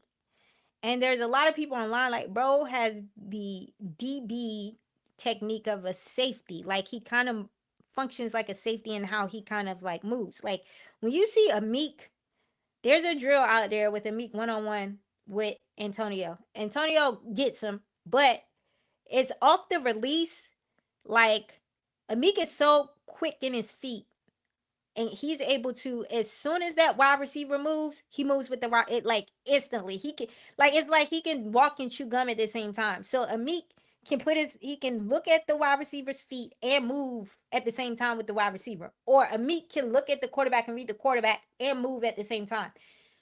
Mikey seems like he needs to like do things in a linear way. So he needs to read the quarterback first and then move, or he needs to look at and then move. So he's not like syncing his feet up with the like processing. So he's slow to react, and because he's slow to react and he already is not a burner, he don't have the speed to recover from being a slow processor. So I asked somebody online, like, what do you think is the issue with Mikey? And they said, because he said he watched Mikey at Michigan, and he was great in the role at Michigan. The tape don't lie. He said, no, the tape don't lie. But he said that on this level is so much more that a slot or nickel corner has to keep up with the way that the game is evolving. I think he's having to keep up with too much in that role, right? So his processing has slowed down so much to the point where he's like trying to like read so much, and he's just not moving when the receiver moves because he's still processing what he's seeing. So my perspective is, because I saw drill and Kay was there. You can ask Kay. He got burnt on that one pass play to Terry. Terry got him the first time because he was reading what was going on and he was late to react. They ran the same play over and over again and they kept spamming it at him. He got the next two pass breakups because he knew the route concept, and because he knew the route concept, he was able to break quicker and move with the receiver. So I was like, dang, Mikey, he moves fast and instinctive when he is comfortable with the route concept or what's happening in front of him. It's when he's trying to read and he is processing something for the first time that he's not comfortable in what he's seeing, he slows his processing down, and then by that time, the wide receiver is already gone, and then he's like, oh, and so it looks like in some instances and looks, his processing is super slow. That's my opinion. That's what I see. Other people are probably just gonna tell you he sucks. But I was trying to get an understanding of why he felt like he was regressing. He does good when he can read it quick. He knows what's coming. He does good on very clear route concepts and things like that. But there's other things that he's just not very good at. And when the things he's not very good at, he is not good at, right? And he does not have the athleticism to overcome or compensate for that, right? So he gets burnt and he looks really bad. So I don't know. They made like he feels like a robber type of player in the scheme. Like he doesn't feel like he fits all packages and you can put him out there as a starter and he can play in every package. But it feels like with some sub packages you can throw him in there because he's a good robber. I think Mikey plays a good robber type at this level. But I think Mikey needs to speed, in my opinion, he needs to speed up his processing. He looks like he's playing slow. So, who would I draft as wide receiver for fantasy? Asking for a friend. Uh Kay said, it's a roll with it. Oh, that was for the build talk. Exactly what's wrong with Mikey. We just had the Mikey talk. They use Katron Allen a lot. I saw a lot more of Katron Allen in past game than I thought I was gonna see. That's why Kay saying what she's saying, bro. Like, I went in there looking for it to be the Bill and Rashad White show, and they are actually using Katron Allen more than a power downhill runner. I was like, oh, okay. So that's why I say be careful with any of these running backs in fantasy. Stash them on the bench, but I won't draft them to be no starting. Like, I wouldn't do that. Okay, I don't know, girl. I don't know. I'm not really a fantasy person. I just felt like I need to clarify for that because I didn't want to make nobody mad and had them think Bill was going to be getting crazy touches in every game. And I think some games he's going to have real explosive games where you're going to see 100 yards rushing, and then he's going to have certain games where you're not. And so that's not good for a fantasy pick. So Mikey has always been Mikey in 24. Yeah, I think there's nothing here unique. I made the commentary that Mikey came in and Joe Witt didn't like the DBs he had. He didn't like Rivera's guys and he wanted them out of there. I think Mikey didn't necessarily have to compete or earn that starter role. It was just like, here, Mikey, because we're trying to get these other. I think this is the first time Mikey has had competition and had to earn his reps or compete with other guys in the room. I think he might be thinking too much too. I don't think he's playing instinctive. He looks like he is like not playing fast. It looks like there's a lot of pressure. He's playing like he's under pressure.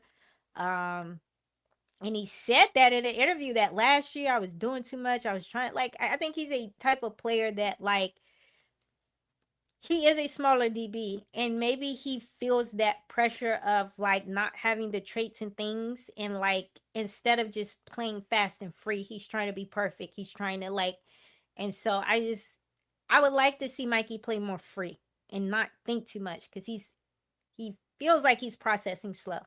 And this same comment was made about Sonny Styles. Dan Quinn and the presser said he had to give Sonny Styles permission to make a mistake because he's playing slow. That is a freak athlete. Sonny Styles can play slow and process slow. His body still gets him to the spot at the end of the day because he has all of the prototypical speed, height, weight, speed traits. Mikey don't have them traits, so Mikey can't process slow, right? Because he doesn't have the traits to help him compensate for that. So I just thought I would give that example between you have two players that are overthinking in the scheme and processing slow. People have said Sonny would have so many interceptions if he's just like playing more with instinct. But you also hear that, but he's there on the play. He's there on the play. Sonny is there on every play.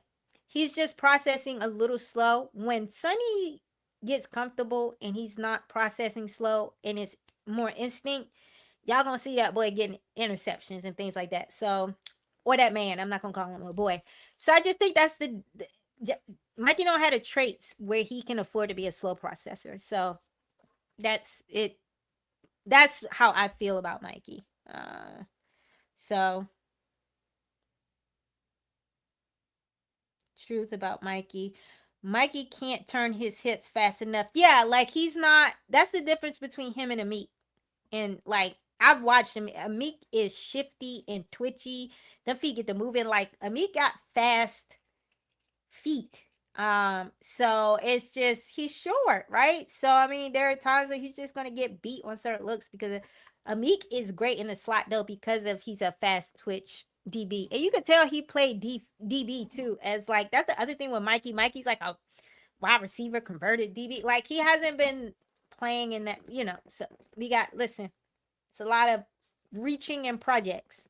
So the scouting I think just wasn't right on some of these players in 2024. But that's they walking into the building late in the game trying to, you know. So it is what it is. Uh,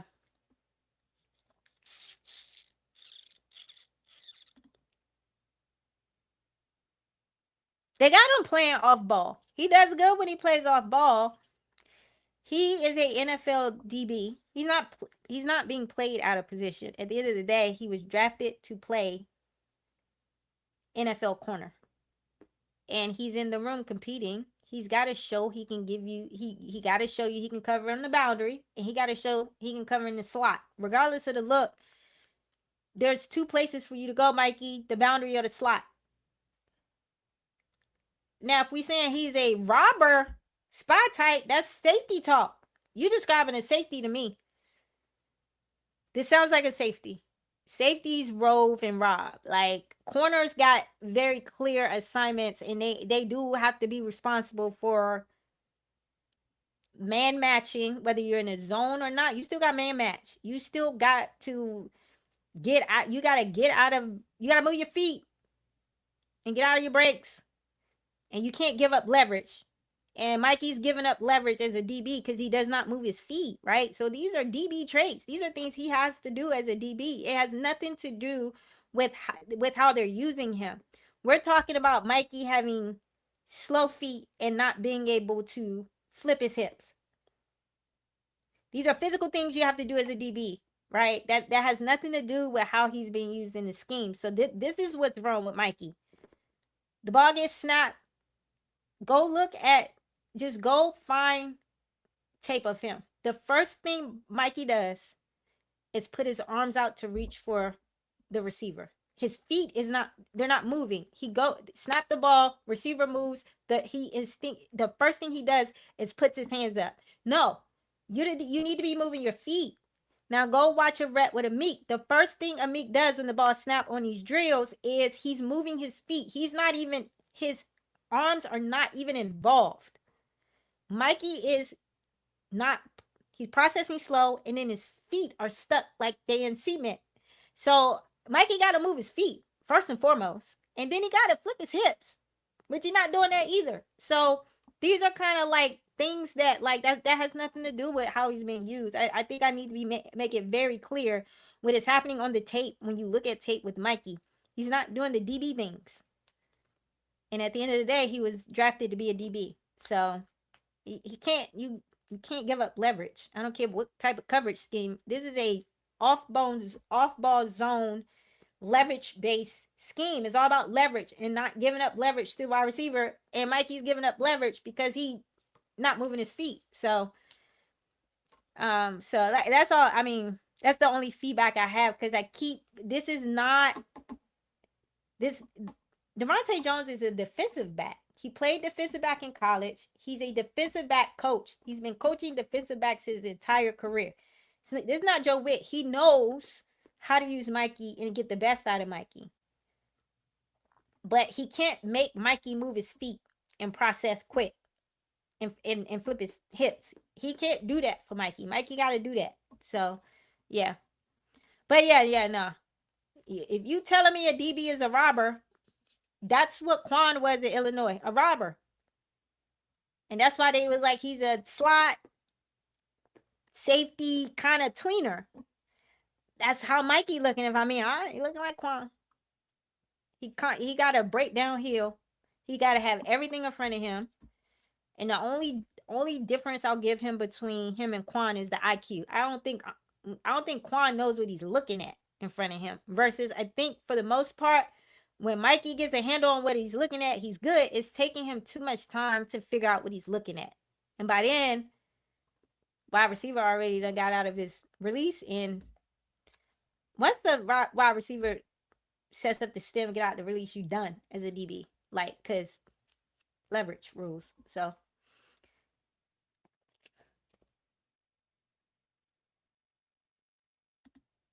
Mikey need to play over top. Yeah, safety. Mikey need to play over top his guy, then drive on the football and be a short tackler. What does that sound like? Yeah. Sounds like it's safety.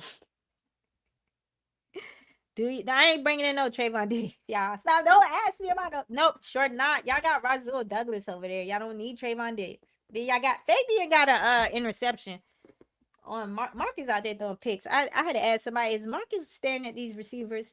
I need somebody to tell Marcus that the defense is zone.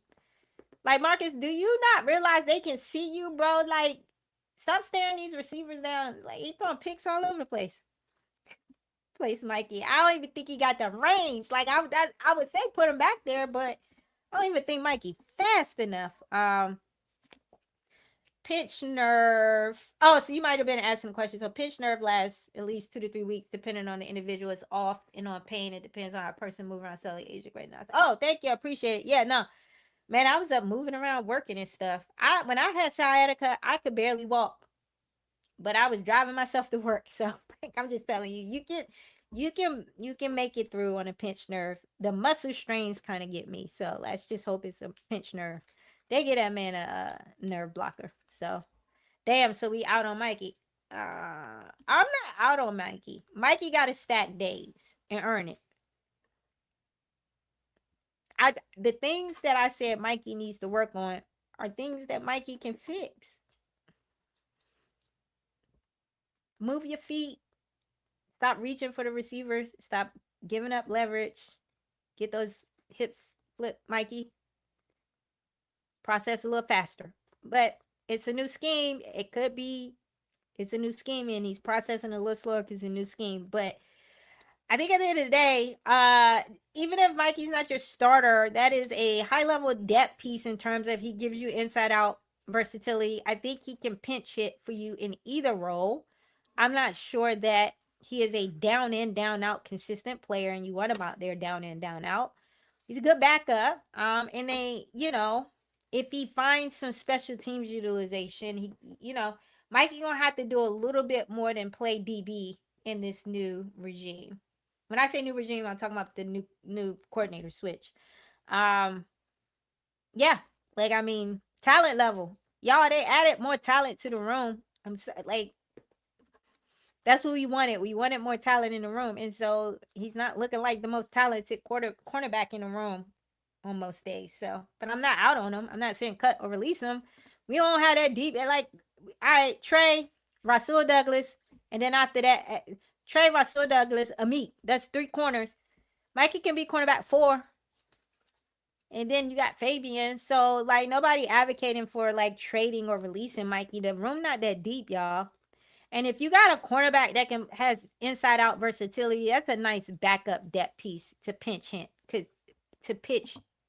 Pinch hit.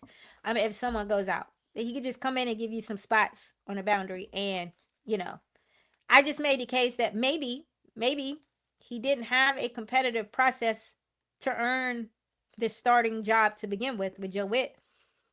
And maybe if he has a competitive process with Joe Witt, we uncover these things about him sooner. So,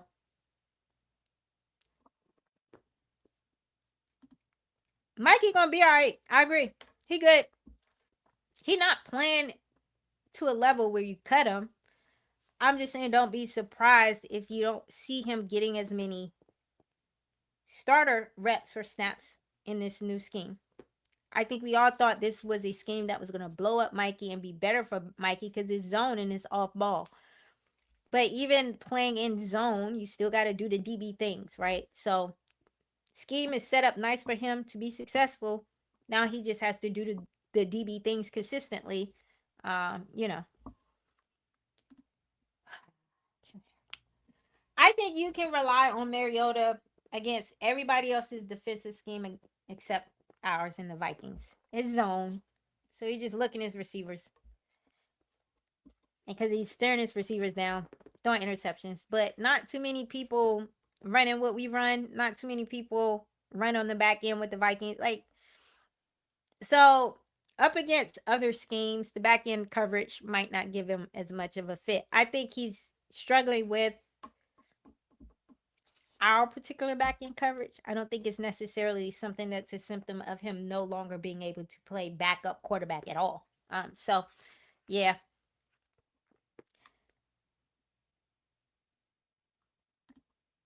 I think this is a nice point. Mikey cool, but he's not a guy you depend on for 18 to 22 weeks. Mikey needs a strong committee around. Yeah, I just don't be surprised if he turns out to be a very good backup NFL corner, if that's what happens.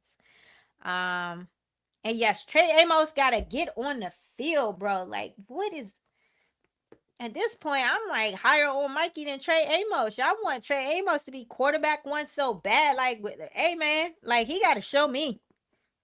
He gotta get on the field and show me. I ain't seen that. Look. So, Kay said Mariota has had better days. From what I heard, I think he has to get used to this game. Yeah, I think he's getting used to this game, and I think the defensive coverage. I don't even think it's that deep with Mariota. He's just staring the receivers down, and they just reading his eyes. I think it's a simple fix with Marcus. Stop staring at the receivers, bro. It's zone coverage. Once he stopped doing that, because I heard an interview with Jaden where Jaden said, Jaden's like, I'm practicing no look passes. Like, Jaden got to make his eyes go somewhere else because it's a read and react. Like, I got to read the quarterback's eyes to see where he's throwing the ball. So Jaden just be looking all over the place, like trying to make it seem like he's doing it one place and he's doing it another. Jaden does tricks with his eyes and things to combat what's going on in the back end of the coverage. That's all Marcus got to do. So that's how I be like, Marcus, just stop staring the receivers down and you be all right. He has looked better as camp has gone on. He looked rough starting on. I think he's starting to settle into the scheme because I think he had a good day a couple days ago. He just occasionally starts throwing picks, but Marcus did that anyway. Even in Cliff's scheme, he started throwing picks. Like, so I just think that's Marcus, but I think he can help himself by not staring his receivers down.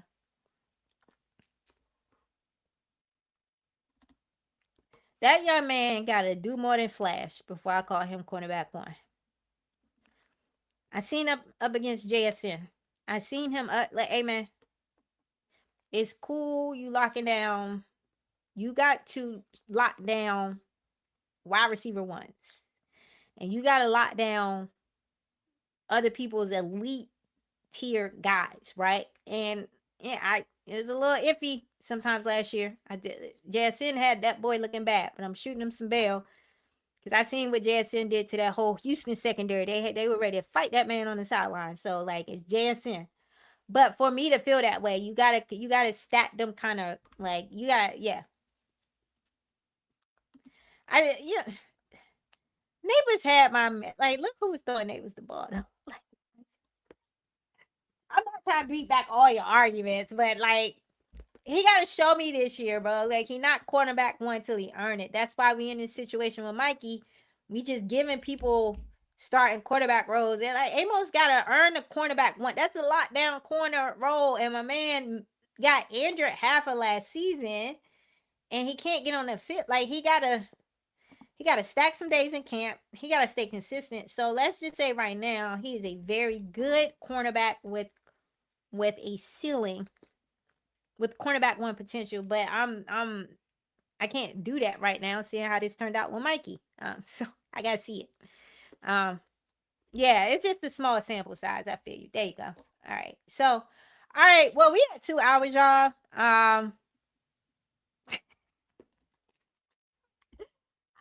Close the stream out. Man, I think I just go back and rewatch this. I said this. I said my man he gotta learn how to be a pro in the off season. He gotta learn how to he need to learn how to take care of his body like a NFL pro. And I'm not talking about go to the gym and lifting weights. I'm talking about really investing in your body. So yeah, I agree with you. He got to grow up a little bit. I don't think he really put in the work like that, but you're not allowed to say that because people feel like you calling that man lazy. No, I think it's a different type of process in the off season. Y'all see all this stuff. Tunsil got Josh Connolly on a diet. Like Josh Connolly just got up under Tunsil in his off season. But you see the difference. You see the difference. So, um, yeah, like Amos got to figure out his off season conditioning program. I don't think it's there. He said Amos might be a white. He probably eat Takis, right? He gonna have to go for. Yeah, I figure. All right, so that rounds out this stream because I do think I had Mikey on kind of my like just. I didn't want to dedicate a whole segment to Mikey, but it was another one of the things that was trending. But I will say that for the most part, I like what I saw out there. It's a work in progress, but I do think that the take home point from what I saw is that both the offense and defensive side of the ball, in the concepts and things that they're doing, is going to stress out opposing coordinators, right? And I don't think Cliff with Joe Witt's scheme did that. So I think it's just a matter of getting the players kind of ramped up, settling in on who are the better players for certain roles. They have to do stuff like that. But JD is looking really comfortable. I just my quarterback gonna be fine against everybody else's defense because he's looking comfortable against our defense, and this is a nice stress test. So he just gotta take it on the road with like against other teams to truly. We gotta. I'm at the. I need to see it now. I need to see it in pads. I need to see it against someone else. I need to see it because I'm pretty comfortable with the installs and the concepts, and this is definitely elevated over what we had last year from a talent, coaching, and schematic standpoint. So thank you guys for joining me today. I know it went long, but you guys in here hanging out, so appreciate it. And don't forget to like, comment, and subscribe. And until next time, I will see you guys later. Bye.